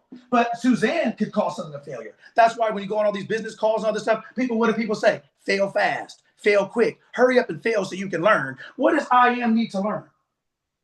What does I am not know? You don't need to learn anything. You need to assume, just like you're doing now, assume I'm a great success. Period. It's what it is. This is the way it's going to be for me. When I say that, notice what I said. I didn't say we. I didn't say they. I didn't say process. I didn't say system. I don't care what it is. I am is success by nature. Now, we can choose something else, but by nature, it's success. What does it say? I am the way. I am the truth. I am the life. Everything you set your hand to prospers. You have the victory in all things. So how can you fail and have the victory? You can't have both. You can't be first and last. What did Ricky Bobby say? You're the first or your last, right? What it is, right? So I am going into your mind to get you to really understand what you're saying. I don't care what you do. I'm telling you, you can do either one of them. Or if you want to do, you can do them both. But you have to change the way you're thinking about first yourself and then your relationship to everything else. Because if you are a great success as I am, you could never fail. Because you can only give what you have. You can only express who you are. And if you are success, failure is not an option. You can't give what you don't have. And I am only wins. It's victory only, victory always. Period. It's not debatable. It's not negotiable, but you're letting it be negotiable. Like you said, and that's okay. I'm just bringing it to your attention. And I'm on you because I'm talking to you as the player to the whole team. I want everybody to hear how we sound because we all sound like you in our own ways in moments. It's not bad. You're not crazy. We just have little things sometimes where we're like, oh, I didn't realize I was really saying it that way or thinking it that way. We didn't realize that sometimes we give ourselves a way out. So our body's in, but our toe is out. We're like, just in case this doesn't work. Well, then the reason our toe is out is because we don't believe this is going to work. Then when it doesn't work, we're like, well, I knew it wasn't. Yeah, but your toe is out. You've already told me you knew it wasn't going to work. We've already decided the end from the beginning, right? So whatever you tell yourself is true. It's according to your faith, be it unto you. And right now you're putting your faith in everyone and anyone but yourself. And you're wondering why you're not ended up with nothing. Put it in yourself and you'll get anything that you put in yourself. It's all coming out of you. In the beginning, I am. That is Suzanne. In the beginning, Suzanne decides how this is going to work. But in the beginning, you decided that they were going to decide how it's going to work. Because in the beginning, you first told me, the process and the system. And in the beginning, Suzanne decided that the process and the system was going to decide what she got. And so then when the process and the system didn't work, she then took on the responsibility of being a failure. But then said, but it wasn't me, it was the system. And what does that mean? When you come home and off that hunt and you're like, the system failed. Your Cubs are going to be looking like, what in the hell is happening here? Get you a new system. Go to a new water. Do something because I'm hungry. Right? You are the Cub. You are the king. You are the queen. You decide. They aren't true. You are the truth. I am. Suzanne, I am. I am as Suzanne is the way, the truth, and the life. There is I am. It's not they are, we are, it is, process is, system is, this, that. I don't know what you got going on as far as what you're doing. So I'm not talking about anybody or anything. I'm just telling you the truth. Because this truth you can put in any business. This truth you can go anywhere with. Right? So I'm on you because it was just because you opened up the can of worms that all of us have in one way or another. It could be business, it could be health, it could be money, it could be relationships, it could be, we all sound the same in our area. Oh, we're I am when we're on our thing, but when it's that one area where it's not, then it's we are, they are. Boy, we start bringing in people, and you know what that's called, Suzanne? First thing you did when you talked about the process or the system, do you know what that was? One word. What did they? Nope. What word is that? Anybody? What word is that? As soon as you start talking about the process and the system as it related to your success, what word is that? Let there be. Nope. One word. Oh. Not Outside. Manifest. Manifest. Idolatry. You worship the system and the process as the God of your outcome. You said, if I do it like they say, if I do it like this, if it's like this, you put all of your faith in that. You're like, oh, that's how I have to do it. And then when it didn't, and you didn't pick that, so you don't even know what it is. You're just like, okay. And idolatry. Then you said, they, we, you know who they and we are? Who is that?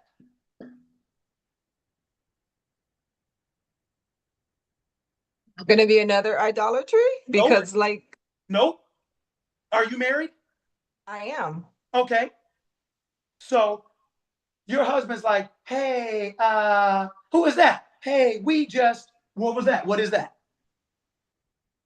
He says we. You be like, who is we? If it ain't me, that is adultery. You're bringing in something in your mind. You're bringing in a concept or an agreement of something in your mind that should not be in between the agreement you have between Suzanne and I am.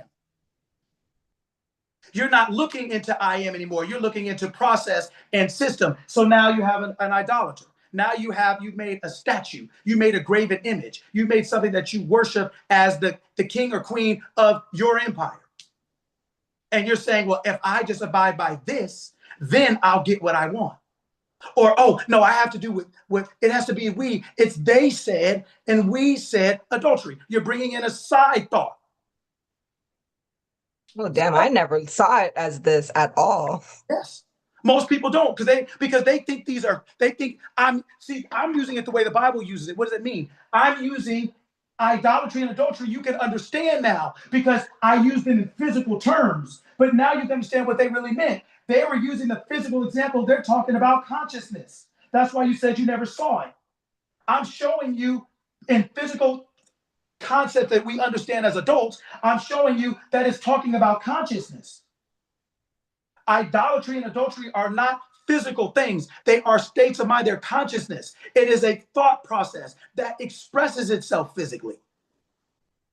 So when I gave you the physical, then you could see like, oh, damn, I never really thought about it like that. But that's what they mean. You're bringing some side thoughts in. Well, it takes 2 to 5 years. Well, you got to have that. And well, you have to this. Adultery, idolatry. Well, the process and the system, and if you just stick to it, and if you just follow it, and if you just, okay, well now, the process of the system is going to dictate and determine your outcome. Where did I am go? I am, you're like, hey, you know what I am? I appreciate the ride. Thank you. Now I'll call you when I need something. You didn't put I am over to the corner. Man, it's just, no, because the system, I got it. Where's the, yes. Right? That's what, it's like, who is that? Oh, that was, what? I don't know. Who is that? Adultery. You're bringing in a side thought that I am successful. I am success. I am abundance. I am prosperity. They, we, he, she, who? Me. I am. In the beginning, I am. Did it say in the beginning we are? Just say in the beginning, they are. Did you hear any type of process or system when God made the heavens and the earth? You can't, I'm gonna say it this way, just say it this way. You can't make some money, but God can make the heavens and the earth. God can make the heavens and the earth, and you can't be a success in a little funky business? Who do you think you are? Where have you gone? Who told you were naked? Who told you that? Who have you been listening to? No, you are I am. That's why I went on this from the beginning. When I say, and I am is first. And where did I am go? I am is so far down on your list. It's down there in the back. It's out there. Hey, you know what? You know, like little kids, as they get older, you're like, hey, can you drop me off around the corner from school? So nobody, because you want to act like you walk into school and you cool and all the other stuff. Hey, Dad, can you drop me off around the corner? Hey, yeah, I am is so far around the corner. No, I am is first. And when you told me, the first thing you said was process and system. So now I am is third at best. Then you went into, well, we and they. Now I am ain't even in the car. This is what we do. All of us do it. We all do it. And when we get to see each other, I harp on it because I want us to see all the things she said, I say. When I have a problem, I realize, like, damn, I'm saying the same thing. That's why I harp on it, because I live it just like everybody else. And that's why nobody get a pass from me, because I don't get a pass. When I get out of jail free card, believe me, I will go to Kinko's or some kind of comedy spot to be handing out get out of jail free cards. I'll be like, Leansky, you can think whatever the hell you want today. It's a free day. Just tell everybody to go to hell, slap everybody, bite everybody, think I ain't gonna make it. You can do whatever you want to do today. It's your day, girl. Do it. Do it. Do it. Do it. Do it. Yeah, we go out here and make it. We get a whole we can do it. We can do the whole thing. I'm all with it. But if I don't get no day off, you don't get no day off. Period. I don't have no sympathy or empathy for anybody. I want to someone in YouTube, and I want you to address it. They said, but aren't you also just talking instead of doing? Talking is easy, bro. What? That is so wonderful. Wonderful. I had to share it because I'd love to like have an answer for that. Yeah. So if talking, if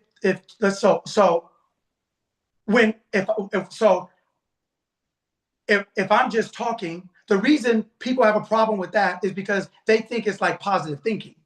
If somebody else were just talking, I can't make it, I'm poor, I'm broke, I'm sick, would anybody just say, that's just talking, that's easy?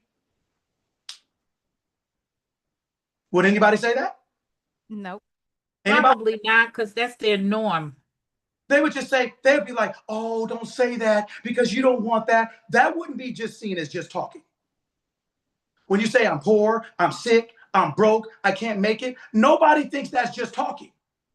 Do they? Do people just think like, oh, those are just words, they don't mean anything? Does anybody just think that means nothing? No, they call it keeping it real. Or and any other manner of thing, right? So why is it when I say something to my good or for my good that is just talking now? What's the difference? I mean, if somebody knows, tell me, what is the difference? Why is it when I'm saying something for my best good, why am I talking as I should? Why is it just positive thinking or just positive talking? Why is it just talking? Why is talking not enough then? But why is it enough if it's in the negative? Why is it enough then? Why is it real then? Why is it realistic? Why is it just keeping it real? Why is it true? Why does it mean something? Why do I have to say it? Why do I have to express it? But you don't understand. Why do we, if it's just words and talking is easy to do, then why does it mean everything in the negative and nothing in the affirmative? Lack of awareness. Yes, because you don't understand how consciousness works, right? Consciousness is, as I think I am, words don't mean anything in the sense of, I don't have to say I'm smart. I know I'm smart. I don't have to say I'm stupid. I know I'm stupid. I know who I am or I am not. So the words don't justify it. They're just things that I use to express what I'm thinking to someone else because they're not in my mind. right? Gravity doesn't mean anything. We just use the word gravity, right, so that we all are on the same page about a concept. It's not the word. We all are aware of what it is, but we use a word to be. So what I say is not the issue, positive or negative, but it is an expression of the issue. It's expression what I'm aware of, right? And so talking matters because talking is a reflection of my thinking. And thinking is what does. That's why I talk the talk I talk, because I think the thoughts I think, but I choose to think the ones I think. And that is what determines my physical expression. Right? So just talking, yeah, that's cool. But that's because you think I'm like most people, that I just talk. You just think like, yeah, but I'm not that. I'm just letting you know what I'm thinking with my words. People close to me will let you know, I don't care what you think. I'm gonna do what I'm going to do. Because I know how to think. I'm going to do what I'm going to say. This is what's going to be for me. So there ain't no thought, there ain't no system, there ain't no process that's going to stop me from doing anything I want to do. Because otherwise, I'm not I am. Otherwise, I'm not first. You're first. It's first. They're first. That's first. COVID's first. Recession's first. Depression's first. This is first. I'm sick. Everything else becomes first, and you got to live your life in last. Everybody gets to eat before you do. Everybody gets to be happy before you do. Everybody gets to say or approve of what you want to do. Everybody, but you got to live it. Why do you think most people can't be responsible, don't want to be accountable, can't be reliable? Hell, everybody else is living their life through them. They're just out here. They're like Uber drivers of life. They're like door dashers of everybody else's desires. Well, Leanne, I don't think you should really do that. You got to think about the family. You should really just not, you should just stop doing what you're doing. Well, okay, so I should stop doing what I like to do so I can do what you like to do. Why don't you do what you like to do? Yeah, but I want you to do it. Well, then where's the room for what I like? What I like to eat, do, be, feel, have. Where did that go? Right? So that's why we don't want to be responsible for anything, because we're not doing anything we want to do anyway. Nothing we like, nothing we want, nothing we hope, nothing we dream. We're just going over it, getting through it, trying to get past over it, go through it, get over it, hold God's unchanging hand. Yeah, that's probably why ain't nothing changing. Because you're holding the awareness of I ain't got it. I can't afford it. It ain't working. System, process, they, them, and you starving every day. That's why I say most people aren't entrepreneurs. They're earnerpreneurs. They try to justify their business by how hard they work. But entrepreneurs are first thinkers. They're thinkers.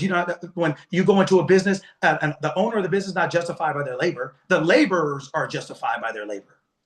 The owner could walk in and be like, hey, what's up, everybody? Right on. And walk right in the front and walk out the back. What are the laborers going to say? Hey, all right, boss, good to see you. You heard an owner say, hey, man, I'm not paying you to sit down. You ever heard people say that? The owner say that to the laborer? Yeah. You ever heard the laborer say that to the owner? No, because the laborer is only justified by their labor. The owner can labor if they need to, but the owner is justified by their thinking. Because they're the ones that create the business, make the business plan, make the this, that. Doesn't matter if they're working or not. If they got to pay the insurance, the owner's still paying with paint all on their face. If the police come up to the place and say, who own it? With paint all on their face, the owner say, that's me. The laborers don't ever take that charge. They're never in that space. The owners are justified by your awareness, by how you think. And if you're thinking failure, the business is going to fail. The laborer is not going to be able to save you. You're the one setting the tone, setting the pace, setting the plan. It starts with you. People keep thinking talking is, yes, go ahead. Oh, no, I was just going to say Sparkle Bailey had her hand up if you're done with that point. Yeah, go for it. Just real quick to piggyback. Thank you, girl. Because I got to start juicing. But Coach, there was a situation where I was explaining my ideal version of something, and like, this is an option. This is not an option to someone, and their response was, that's just an ideal outcome. That's not what happened. And to hear you explain basically where that person's logic was, that person was choosing for that thing not to happen. That ideal outcome was so foreign to that person that I sound crazy, I look crazy, I'm just a wishful thinker, I'm just being a positive person, I'm not really in the real world. The real world is people go through trauma, things happen, deal with it, accept it. And the way that this is like Bible to people, and then they go hard at pushing that narrative onto you so you can match their mindset. And so when I come to this call and when I'm in spaces with people who think like this, it is like, why is this not easy for everybody to just process that we're in control and there's nothing happening to us? There are things we're choosing. So when you said that, I'm thinking like, how in the heck is it weird to choose an ideal outcome? How is that strange to, how is that like I'm being arrogant or I'm living in la la land to choose an ideal outcome? Like, to me, you sound like you living in la la land to choose a crazy negative outcome that doesn't benefit you. That sounds kind of foolish to me, but I'm not here to judge nobody. I'm just breaking down what you're saying, and I totally related to it. So I was like, let me say this right quick. Anyway, go for it. Appreciate it. So okay, let's go back. In the beginning, before anything was God, consciousness, I am, all that. So then this consciousness created the heavens and the earth. I know you can't read it. I'm kind of just talking and writing. So consciousness, I am, thoughts created heaven and earth. So then what do you think creates physical experiences?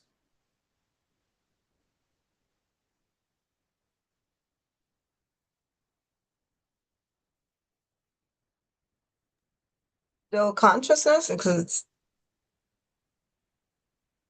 Consciousness, your thinking creates physical action, creates physical experience.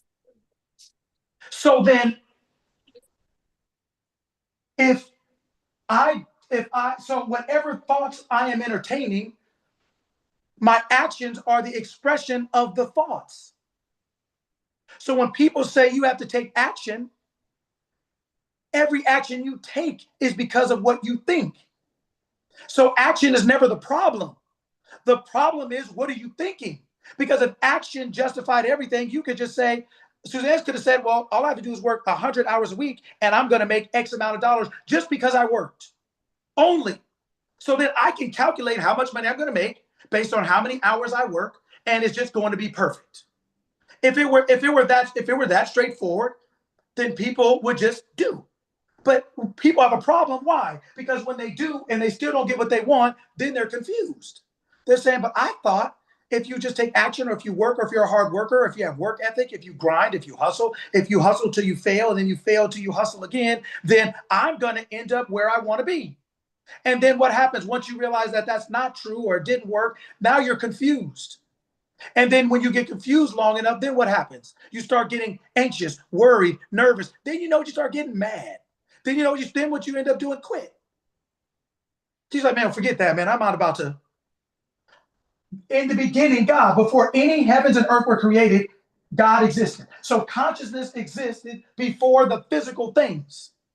So the physical things that you're chasing, choosing, wanting, wishing to be, do, or have was created by thinking, by consciousness, right? Your consistent pattern of thought. That creates the physical things.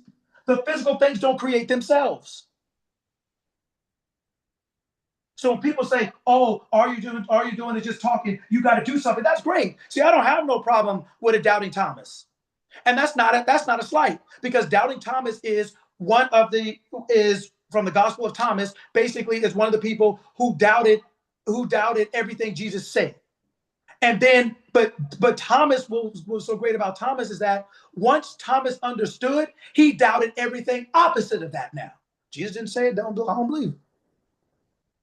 Doubting Thomas isn't a bad thing. Doubting Thomas is what side of the fence is Thomas on? If Thomas says, I'm rich, Thomas doubts all debt, doubts all poverty, doubts the opposite. That's what doubting Thomas is. Having to understand what that is. So thinking creates all physical things. That's why if thinking didn't create, I wouldn't be saying what I'm saying. If consciousness didn't create the heavens and the earth, if the heavens and the earth created themselves, then let's just do that. If the physical just creates the physical, let's just do that. But everything physical was first a thought. Everything you're sitting on, listening to, watching me on, everything around you was first a thought, was first an idea. First. So then if you want to create the thing that you have, you need an idea. If you want to create a new thing, you need a new idea. If you want to change the physical outcome, you need a new idea. A limiting belief is you trying to stay the same, thinking you're going to get something else. You keep thinking like, well, I don't have to change. They have to change. I don't have to change. They just got to change the process of the system because then I'll make money. No. The way you think you ain't going to make money no matter what process because you keep giving it to them. No, I came in the house in the place to be as I am. And I came because this is the way I want to express me getting paid. So I am is about to come up in here, do whatever I'm doing, and get paid. Period. That's just what this is going to be. Because I have decided. I have made a choice and I've cut off all other options. I've come up to the island and burnt the boats. There ain't no going back. There is no going back. I'm showing up in the place to be and I'm about to get off. But see, the whole thing is from the beginning, we have been taught that the physical is the truth. But how could the physical be more true than the thing, consciousness, that created it?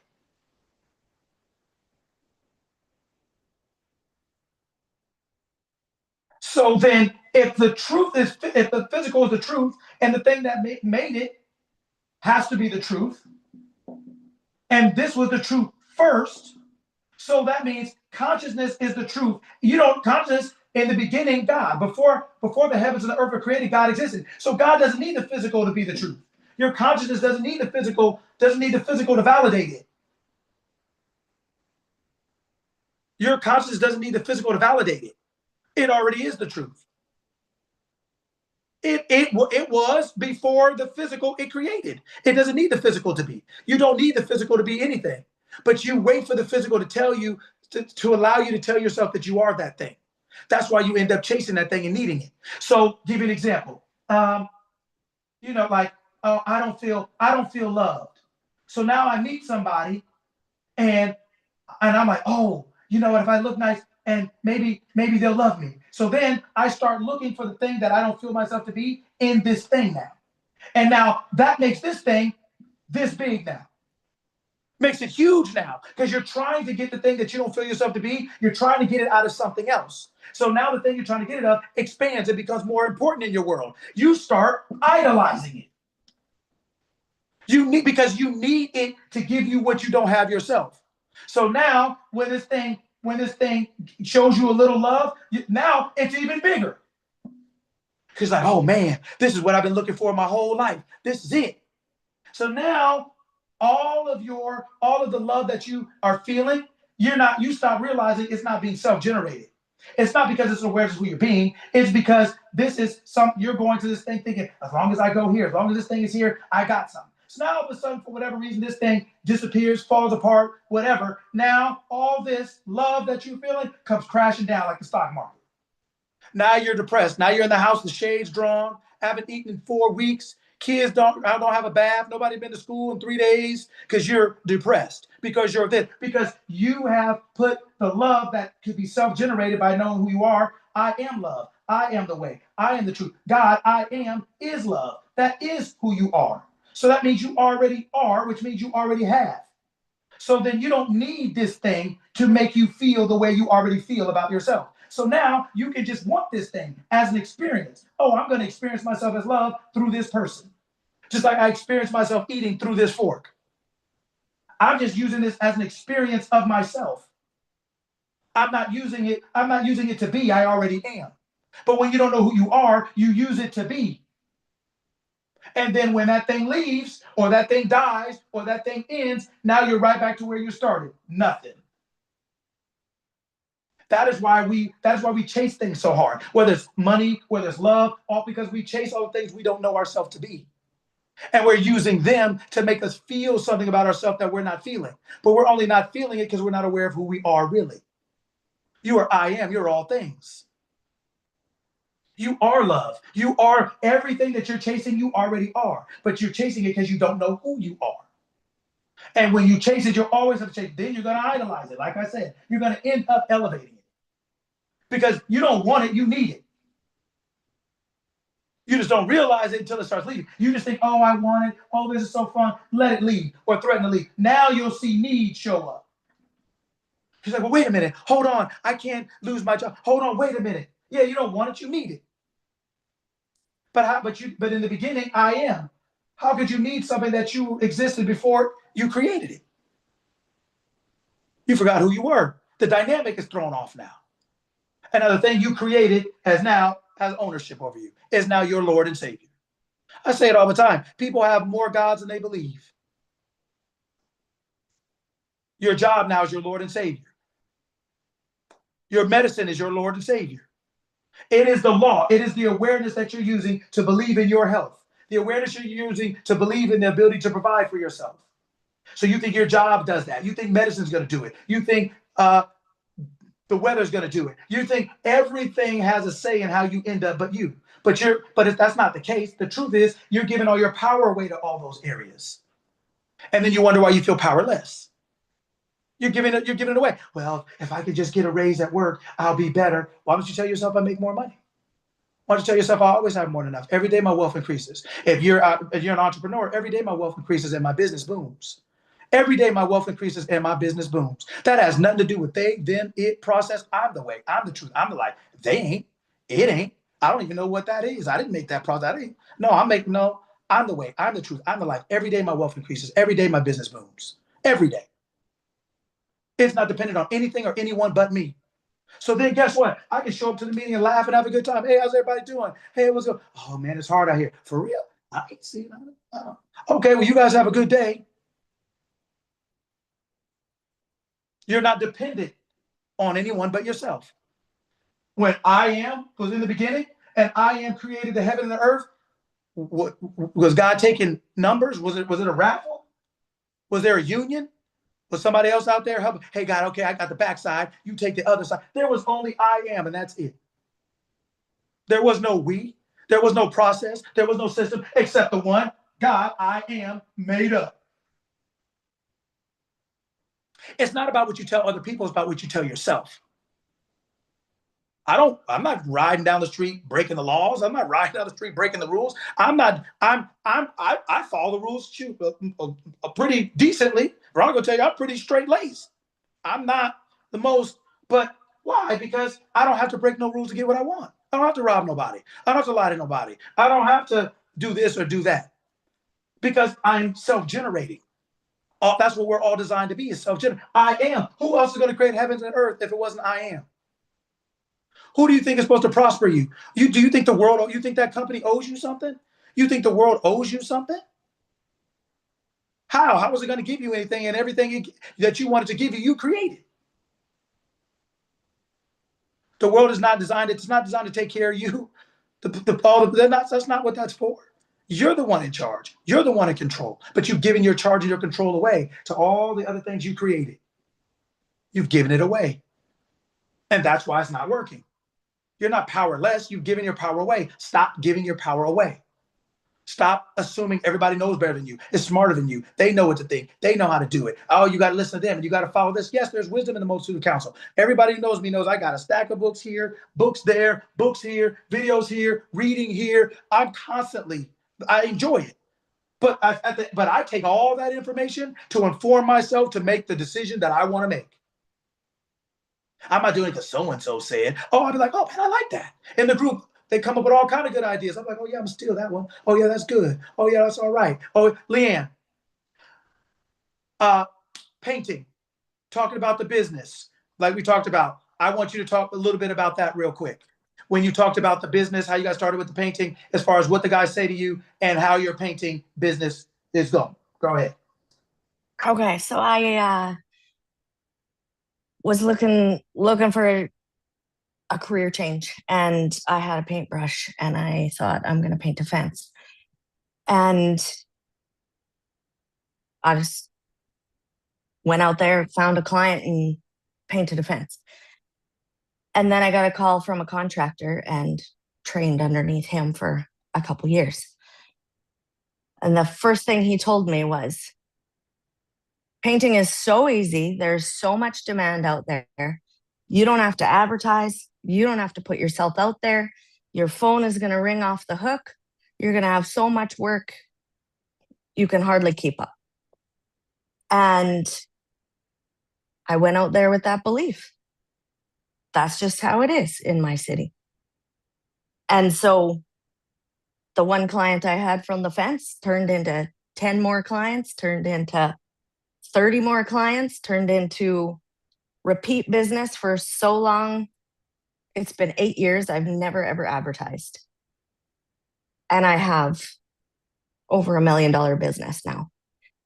And over the years, I've come across other painters in my exact same city that have a very much different experience.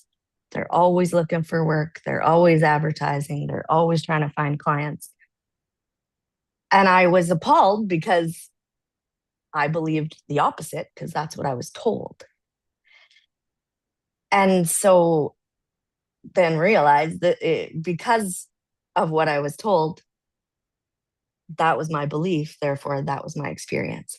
If I was told something different, I probably would have believed in something else and therefore had a very much different experience. So, yeah, it just goes exactly with what Coach Lucky always teaches. It starts with what we believe first, and the experience follows. So that is what we're saying. So when somebody says, oh, well, you're just talking. Oh, well, you need to go out there and do. Yeah, but you're only going to do what you're thinking. And if your thinking sucks, all your actions do not create, they only cosign. Your actions only come to justify what you're already thinking is true. And you could do the same thing. I could be painting, you could be painting. We could both be painting. I know I'm winning. I'm just like, no, I'm winning. I got kids to feed. I'm the lion in the jungle. I got kids to feed. We both out here hunting, but I'm coming back with something. We're not out here equal, like, no, I am hunting to eat. I'm not hunting to hunt. I'm eating. So I'm painting the fence, you're painting the fence, but I'm like, I'm winning. Your stuff may look like Picasso. My stuff may look like no Picasso, but I'm still going to get paid, because that is my belief. So my physical action is only expressing what I'm already believing to be true.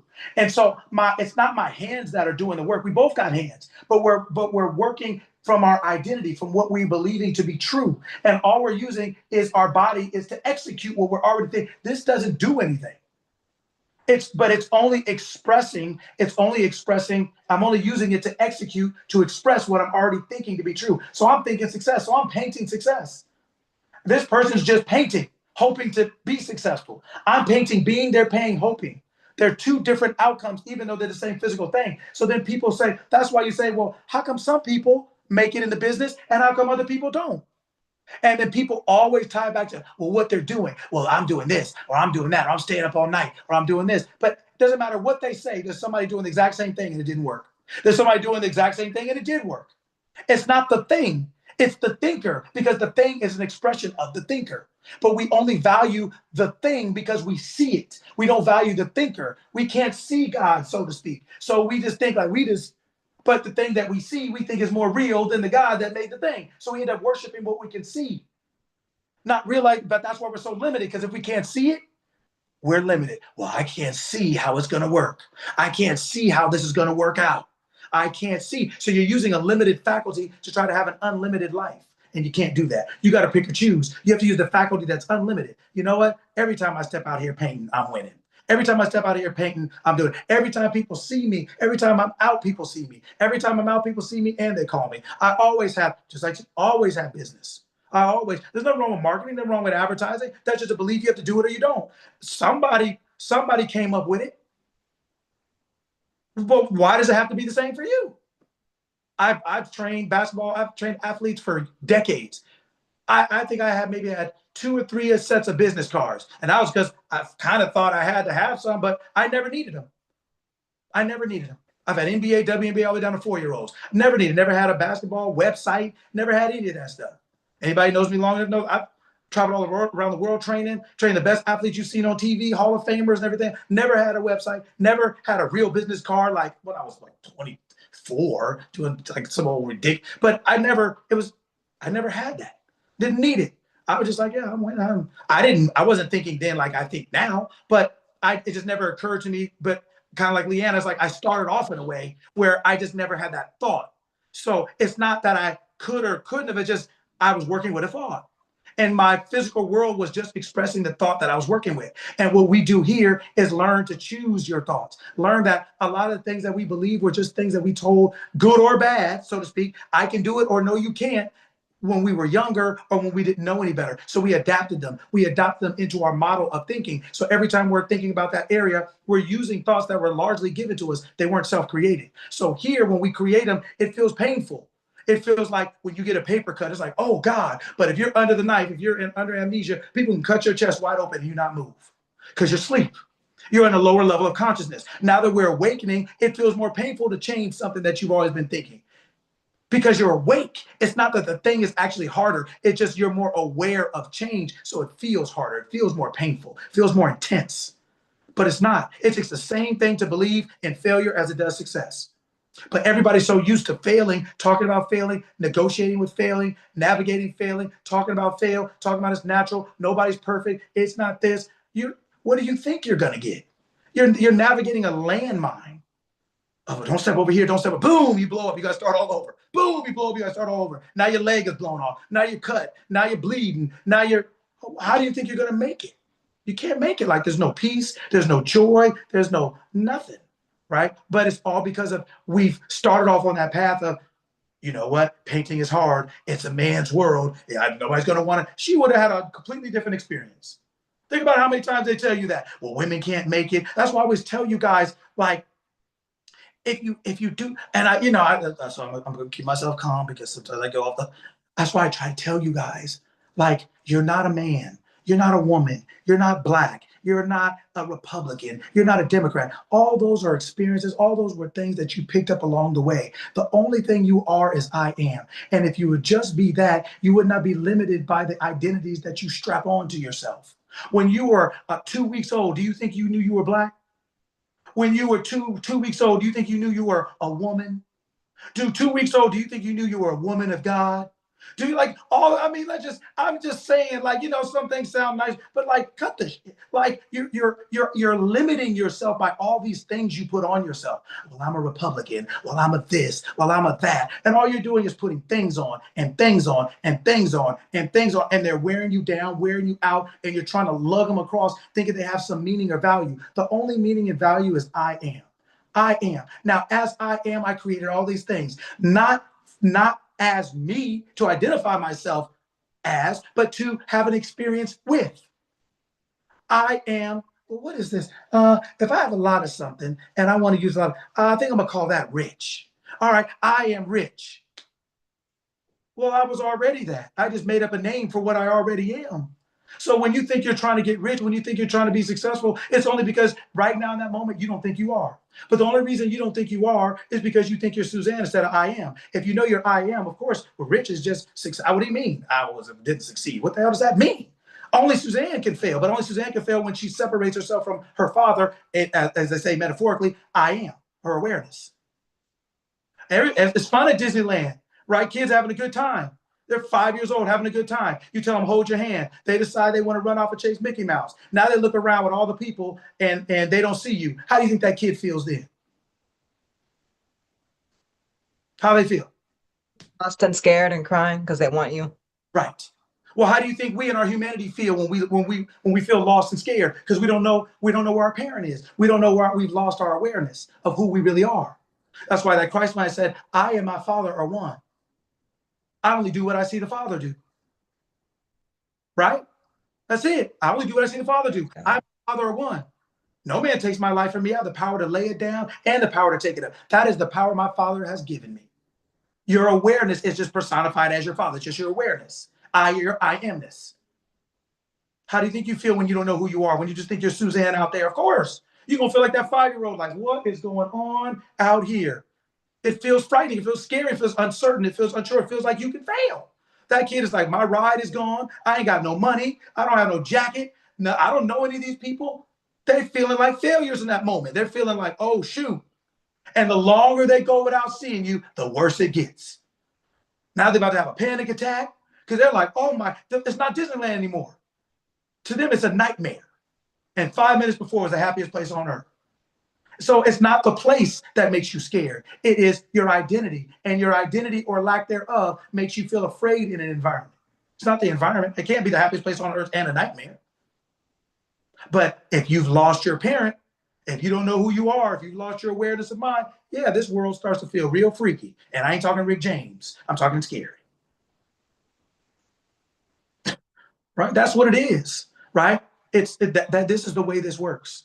So understand that every physical thing that it is you're chasing, you already are. You already have. You are already it. That thing you're chasing, you made. How are you chasing something you made? How do you think you're not rich? How do you think you're not successful? But it's the belief that you aren't, because they basically reverse Leanne you. They told you that it's going to be hard. They told you it's going to take 2 to 5 years. They told you got to call. They told you people don't want what you have. That people don't, that you got to beg them, that you got to earn their business. That they literally set you up with the belief that you have to sell something that people don't inherently want. So you're already starting off in a struggle. Now, Suzanne, they don't really want this stuff. Or, it's, yeah, but you got to convince them because they don't really know what's good for them. And you got to talk to them. And then you have to have an elevator pitch. Then you got to have an XYZ statement. Hell, I failed too. You already got a job. How many jobs can you have? You got to do 80 things to sell somebody something that they've already the way they've given it to you, they're telling you that people don't really want it. So you're already kind of thinking, well, I got to go above and beyond and make people accept something that I don't really think that they want. And now I got to say, how's that going to work? But if they said, hey, you know what, I got an opportunity for you, and this will be so much you won't be able to get out of it. You won't have to do this. If you take it, you'd be like Leanne and run it off. But we're just operating on things that we don't get to pick and choose, and so people wonder why they're failing. But they're not failing because you failed. You're failing because you've adopted or adapted somebody else's belief about how something should go for them. You've accepted it for you, but it works for them, but it doesn't work for you. You don't have that thought. You don't think that way. Find, how do you think? How do you think your business is supposed to go? How do you think your experience with a thing called business should be? This is easy work. It's easy work, but we've made it hard because we believe that I can think anything, but I'm going to outwork it. Oh, you can't just say anything. What do you mean? You say anything else? You can't just say I'll be successful, but you sure can say I'm stupid. You can't say I'll be rich, but you can sure say I'm broke. So who gets to pick and choose what you say? Why do you get to say I'm broke, but you can't say I'm rich? You just talking. Well, when you said I'm broke, you weren't just talking. And nobody told you you just talking. They'd be like, oh, girl, yeah, it's hard out here. Yeah. You know what's awesome is, and one thing that Lucky and I talk about is, if you're good at something and you truly believe in it, you can get off doing anything. Like anything. I clip dog's toenails so good. I'm rich just clipping dog toenails. Like the most ridiculous things to everybody else. Like, and I'm saying this now because I want to make everyone aware of it, so that when you get out of this call, you'll start seeing it almost everywhere. Like, oh man, they're out here doing it just from clipping toenails. Like, what? And people actually listen. You can get off doing anything you want. Anything. Listen, Monique just said she follows a lady who teaches people how to dance with their dogs. Anything. Yo. You won't believe it, because guess what? Because see, this is why people have a hard time believing it. This is why people have a hard time believing it. Because what you don't understand is that money is just an experience. Business is just an experience. And so you're having a relationship with that experience based on who you are. So when you believe yourself to be successful, right, then your awareness goes, okay, well, where do I want to? I call this a LeBron James effect. So I'm not a big LeBron James fan, but I'm using him in one example that he's proven to be good at. Think of LeBron James. He's won a championship with the Lakers, with Cleveland, and with Miami. Think about that. So then what does that tell you about LeBron James? What does it tell you? He went to Miami to learn how to win championships. Yes. But then he went to Cleveland. Then he went to the Lakers. But he is a winner. He decides to be a winner, and he is always reinvesting into his body and his mindset to ensure he continues to be a winner. So he is a winner, right? So why do you think he wins everywhere he goes? Then why do you think now it's a business? Watch this. Because once he won with Miami, he could go back to Cleveland. Cleveland wanted it. Why? Because they know he's a winner. The Lakers wanted it from Cleveland. Why? Because they know he's a winner. So he never. So then, when you know you're something and everybody else knows you're something, you're not worried about doing what you know because you already know you're going to do it. So now you get to pick and choose where you do it. So if you know you're successful, then it doesn't matter what business you undertake because you know you're successful. So all you're going to do is put in yourself. I already know I'm going to be successful. So where do I want to be successful in? Do I want to clip dog toenails? Do I want to be a dancer? Do I want to be a painter? Do I want to be a teacher? I already know I got it. I already know I'm going to do what I do. So now I just get to choose what I do or where I do it. I'm already that. Why do you think everybody wants him on the team? Because they're like, well, shoot, if we can get him here, we got a shot. Cleveland ain't won nothing before or since. Miami, he was the best player on every team he was on. So it wasn't like he was riding. He was the best player on every team he was on. And he's the common denominator on all those championships. So that means he is a winner.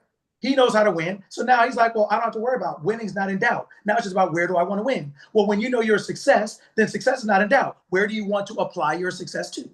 Do you want it to be in this business, that business? Do you want it to be from Montana, Ohio? Where do you want to win? And in what do you want to win? Because winning to you is not in doubt anymore. You don't have to, that's not the issue anymore. You already know that. Now I just get to choose what I do it in or where I do it. That's what I mean. So what we have to understand is that businesses don't do anything. Only the people doing the business do something. There's no inherent successful business or an inherent failing business. It is the person who inherently succeeds or fails based on who they are. The business is not a living entity. It's not. Cleveland's still there. They ain't winning. They're not going to win. They haven't won. Miami hasn't won. Lakers are out. It's not. It is what you say it is. You make it the thing. The business is just a state. You walk into the state, so the business is lit up as you are. It's just an experience, just a state. But since we think it's a toenail business, then we say, well, then we start thinking, well, how many toenails do I got to cut if I want to make 25,000? How do you know? Well, you got to cut 25. They're only going to charge you $100. How do you know who you're going to meet? What if you cut the Princess of Wales toenails and she gives you $25,000? You don't know how many. But when we just start literally, we start limiting and conditioning our things down based on who we are. Some people, they don't see limitation at all. It's not the thing, it's you. It's not the business that's success, it's you. You are success itself. So then you decide where you want to put that. So it's that simple. It's that straightforward.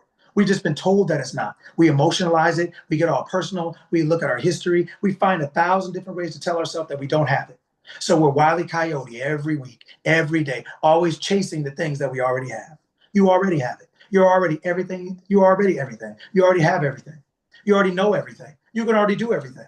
It's just your failure to identify yourself as that. It's your failure to say, it's your unwillingness to say, I already know everything. I can already do everything. I'm already rich. And from that state of mind, I do. From that state of mind, I speak. But what I don't expect people who are snoring to have the same conversation with me as the ones I do awake. I don't expect people who are asleep to say the things I say. I'm awake. It's not judgment or criticism. I've been asleep too. Mouth wide open, everything. But I'm awake now. So I don't expect somebody who's snoring to say the same thing, but I don't expect to be able to have a conversation with them. So I don't cast my pearls before swine. I ain't mad at anybody because I know when I was asleep. But the best thing you can be is an example. But most people just rather lecture. Just be. It'll speak. Being speaks everybody's language. You don't have to like basketball. You could tell Kobe Bryant could play it. You don't have to like him, it, or nothing. But you be like, I don't know what that is, but he right? Jordan was like, yeah, LeBron's like, yeah, I don't have to like him, I don't have to know him, but I can see it. So we don't have to talk about it. We don't have to, but that's how people will see you. When you be success. Be it. I am that. That's the truth. I have to earn it. I have to work for it. I have to chase it. That's not the truth. And how do you think a lie is supposed to make you feel? The way it does. Exhausted, tired, frustrated, stressed, anxious, failed. It's hard. I ain't got it. It's going to take a while, 2 to 5 years. Most people aren't real entrepreneurs. You couldn't afford to be an entrepreneur that long.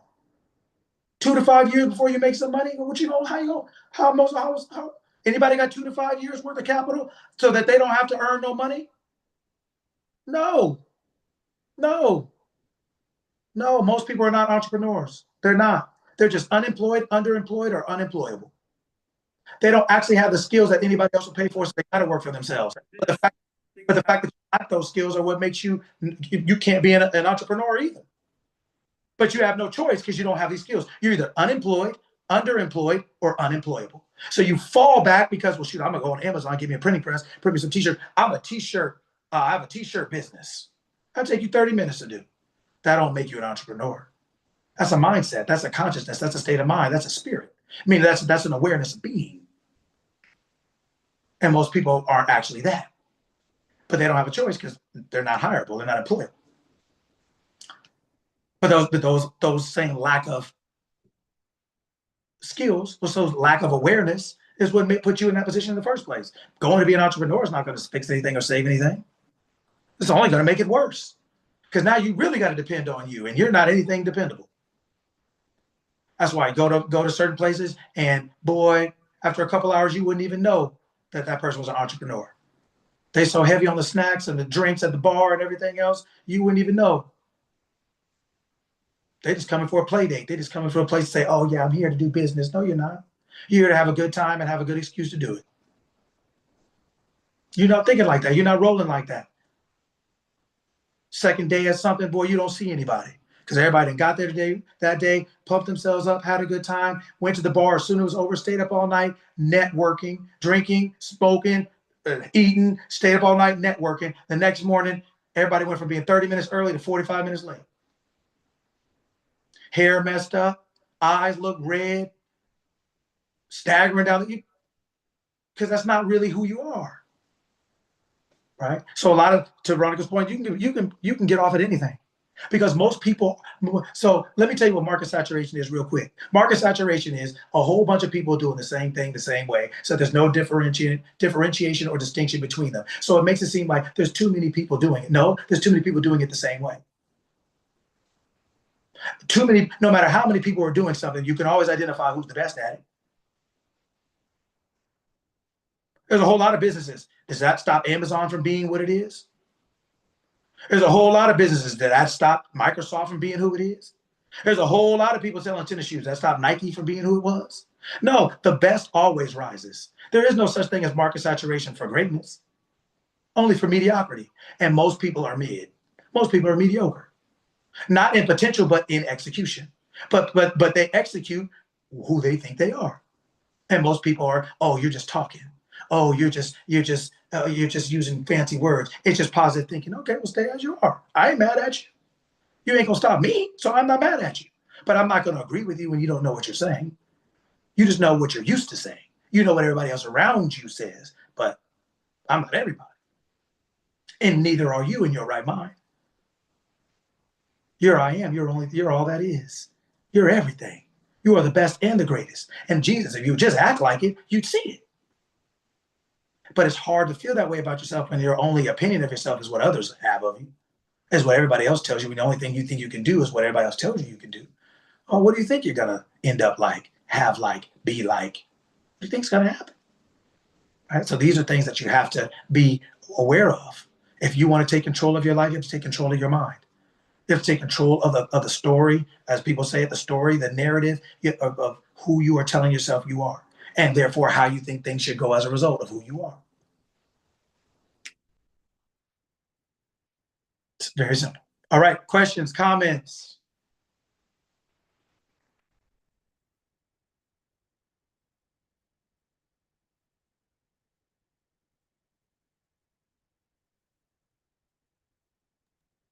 was good as always. Excellent session as always. As always. Every Saturday of every year. Keep going, Coach. Wonderful. Wonderful. Glad we're getting it. Glad we're getting it. All right. Well, good. Well, I'm glad everybody got it. That's wonderful. So good today, Coach. Good. It I'm was making a list of excellent. all the things I've been strapping on Yeah. so I can put them down.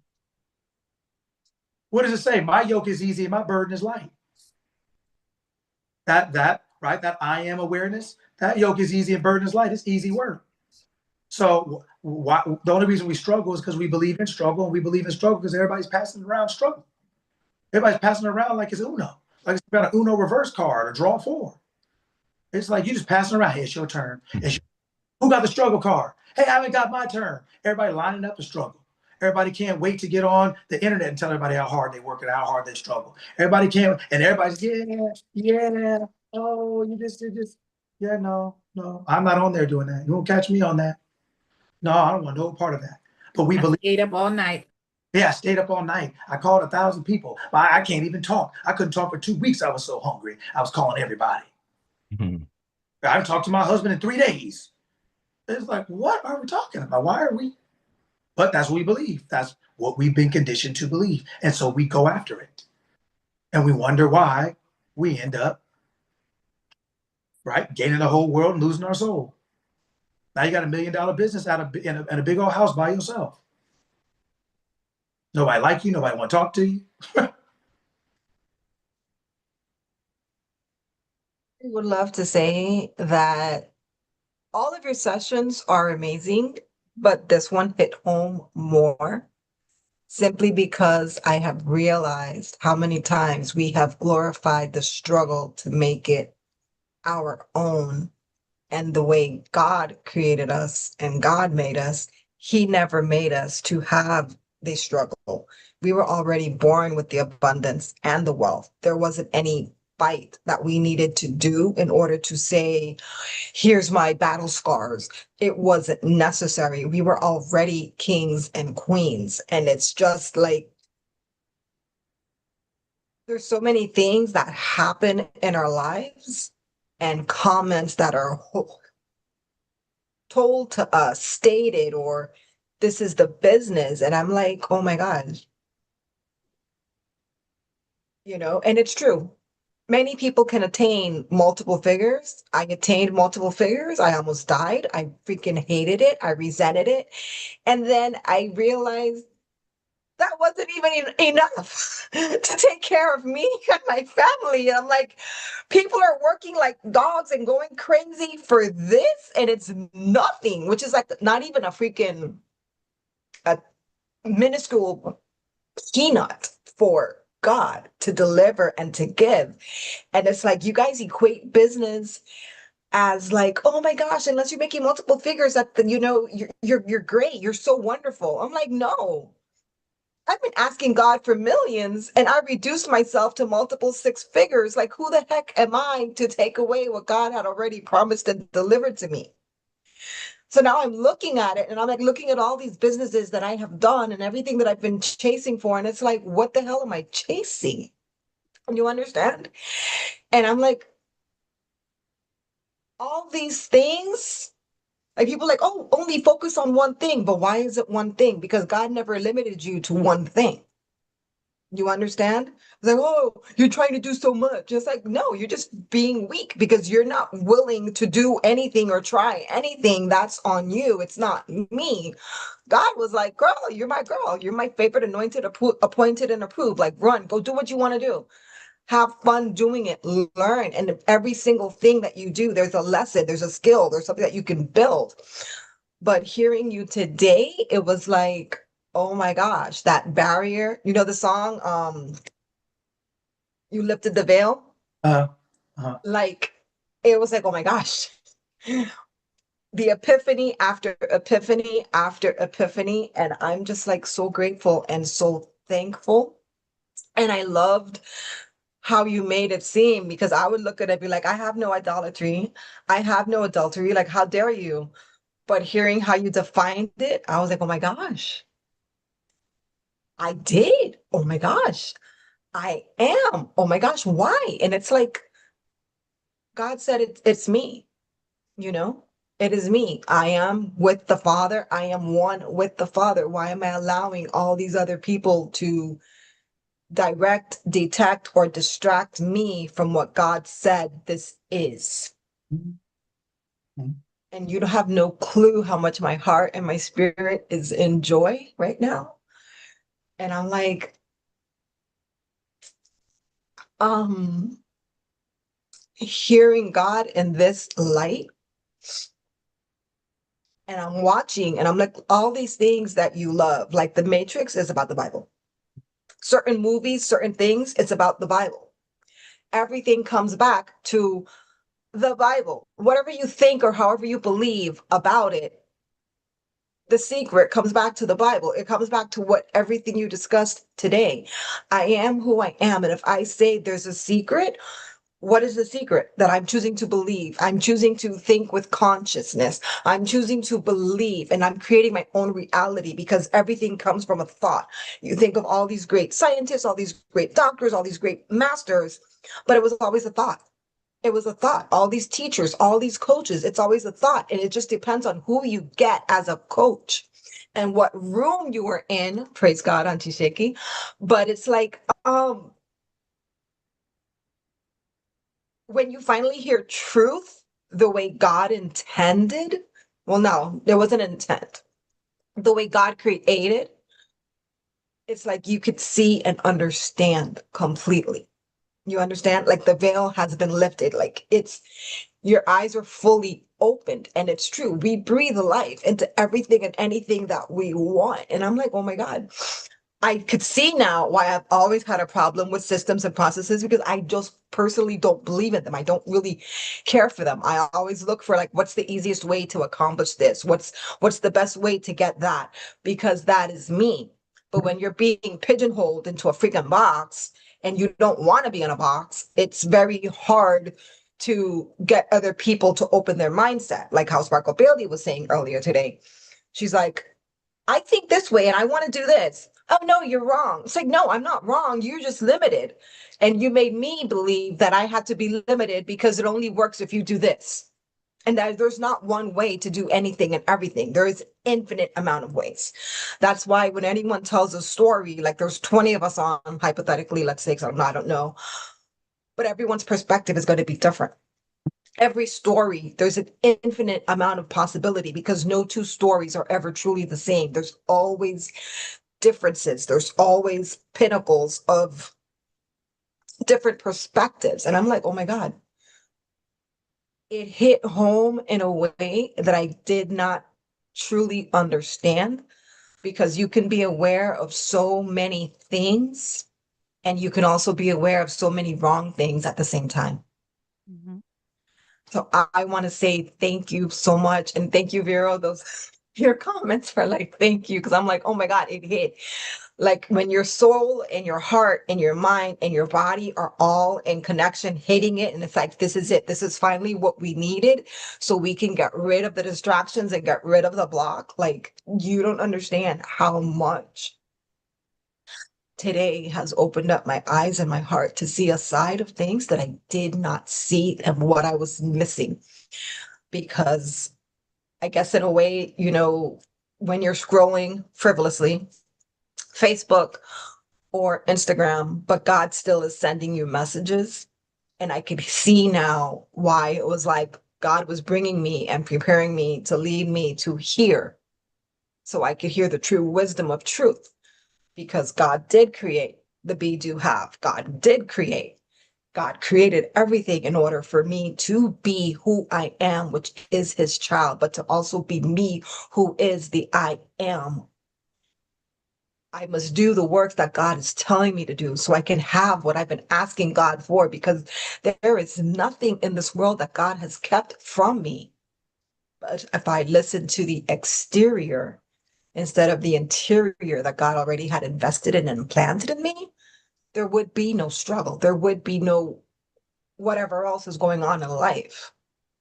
So I just want to say thank you. And everybody who contributes and everybody who says things, because it sparks a different realm of what you're teaching, so that it makes sure that we can hear and learn within our hearts. Because my God, my God, my God. I mean, praise God. Thank you.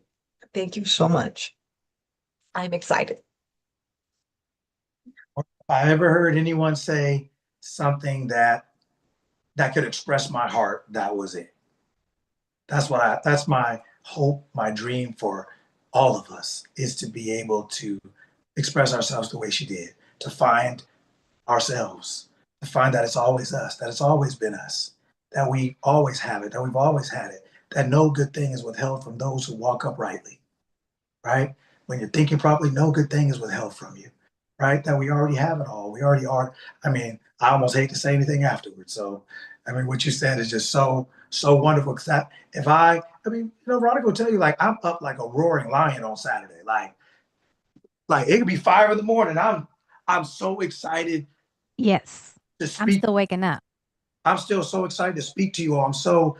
Because just your emotion, that's how I feel when I learned it. That's how I feel. That's why when at the beginning, when you and I were talking, that's why I was like, no, no, no, until you got to that point, because we've all been there. We're all there. And no one loves us enough to be like, no, what the hell? What? No, no. Do you know who you are? And now, like you said, to have that for you is like, that's my heart. What you said, what you expressed everything in my heart, that's why I'm here. That's why I show up. That's why it's so important to me, because that's how I feel about it. That's how I felt about it when I was looking at my eyes, the veil, before the veil was lifted. I'm like, I think I'm a good person. I'm trying hard. I mean well, but this ain't working out.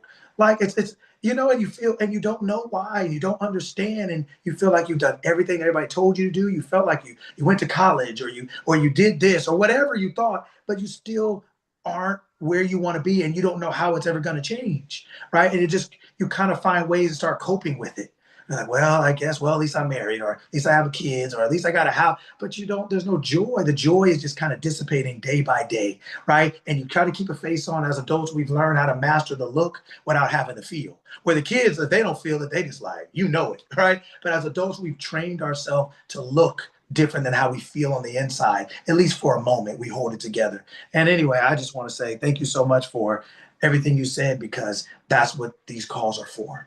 It's for all of us to find ourselves, like you said. And that's why I'm so glad everybody participates, like you said, because half the stuff I said, I wasn't even 90% of it I wasn't planning on talking about. But when you spoke, it, like you said, it helps us figure out, like, where are we really? What do we need to know here? It's not just another group, or it's why we don't have T-shirts and we don't have a Pledge of Allegiance. It's not for us to be the same. It's for us to express our individuality as gods and realize, yes, I am, you are, we are, and be you, be the best you, right? Because that is God. You are being yourself is being God. If you're not, you're not. You're not being it, right? So, thank you so much for everything you said. It was just, it was wonderful. Thank you so much. Praise God, but no, thank you. Thank you for the God that you chose to serve and find, because there's been so many coaches and so many mentors out there, and they teach you crap. Like, they literally teach you crap. And it's like, you could feel it. That it's like, you're here, you're saying you're not here for the money, but you're freaking here for the money. And you're not trying to help people win. It's like, I want you to win, but you can't pass me. And that kind of teaching and mentality is so freaking weak and beneath, because whatever God is giving you has nothing to do to take away from me. It's me to find it so I can have it. You understand? And you teach from your heart and your soul. Like, and you don't understand. And that's like, oh my gosh. Thank you. Thank you. Praise God. Thank you. Oh, I'm so happy. I'm happy the rest of the day. I'm on fire. Yes. Oh, it's just so. Yes. Thank you. Yes. Coach, Coach, Definitely. real Thank quick, you. real quick, Coach, thank you again. Vero, I want to give you some shine real quick. Hold up. If it wasn't for Vero, I don't think any of us would be here. Real life. Thank you, Queen. This This community is one of my top. I want to say it's my favorite because it is my favorite, but I don't want to throw shade to any other community that we may have in common. But no, seriously, this community is the best. Coach Lucky, the way you teach is what makes this community the best. There's no judgment in this room unless you want to be stupid. If you want to be stupid, Coach Lucky gonna judge you to remind you that you're not stupid. Okay, but he's gonna do it in a way that's not like a bully. He's gonna do it in a way that's like a big brother or like a good friend that's just looking out for you. He don't want nothing from you but to be your best. He just want to see you be your best. And Vero, we appreciate you for introducing us to your access. You have access to this information. I can only imagine what it's like to have access to this type of mindset all day, every day. But you shared your blessings with the world, really the world. And you are super, super dope for that. Super, super dope for that. Thank you. Thank you. Thank you. I'm in here juicing, but I'm listening. My mom is listening too. And so we're just enjoying the day and getting this good game to take into next week. So thank you, Coach. Thank you, Vero. Awesome. Today was awesome. And I just want to give special shout out to Suzanne because if it wasn't for your hot seat moment, like this call wouldn't have taken the shape it did. So it was great. It was awesome. This is a lifestyle though. You know, this is not just on Saturdays. So we do have the youth circle for anyone who's interested. I have it pinned in the chat. We meet Tuesdays, we meet Fridays, and then you get your one-on-one with Coach Lucky. So imagine having that moment that Suzanne had, like just you guys though, right? So you really get in, and he does talk to you crazy because he wants you to win. So I call it his sports coach mode. But yeah, it is. Alexis, like you said, it's a great investment. And so if you guys are interested, if you have questions, you can always email at info@themental.academy. You can visit the website, reach out to us. I handle his tech, so he could just show up and be cute like he does. But yeah, thank you, everyone. Thank you, everyone on YouTube. And it's time. You got to go. You got things to do, Coach Lucky. So I'm sorry, but it's time to go. I'm his timekeeper, too, if y'all didn't catch that.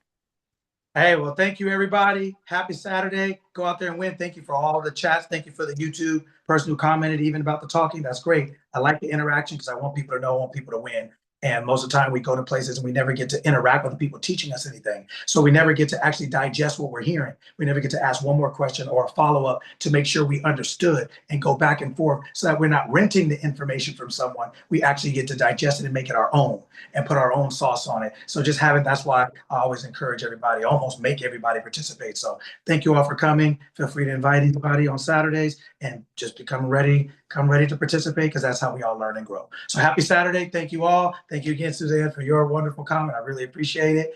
Thank you all for everything you do. Happy Saturday.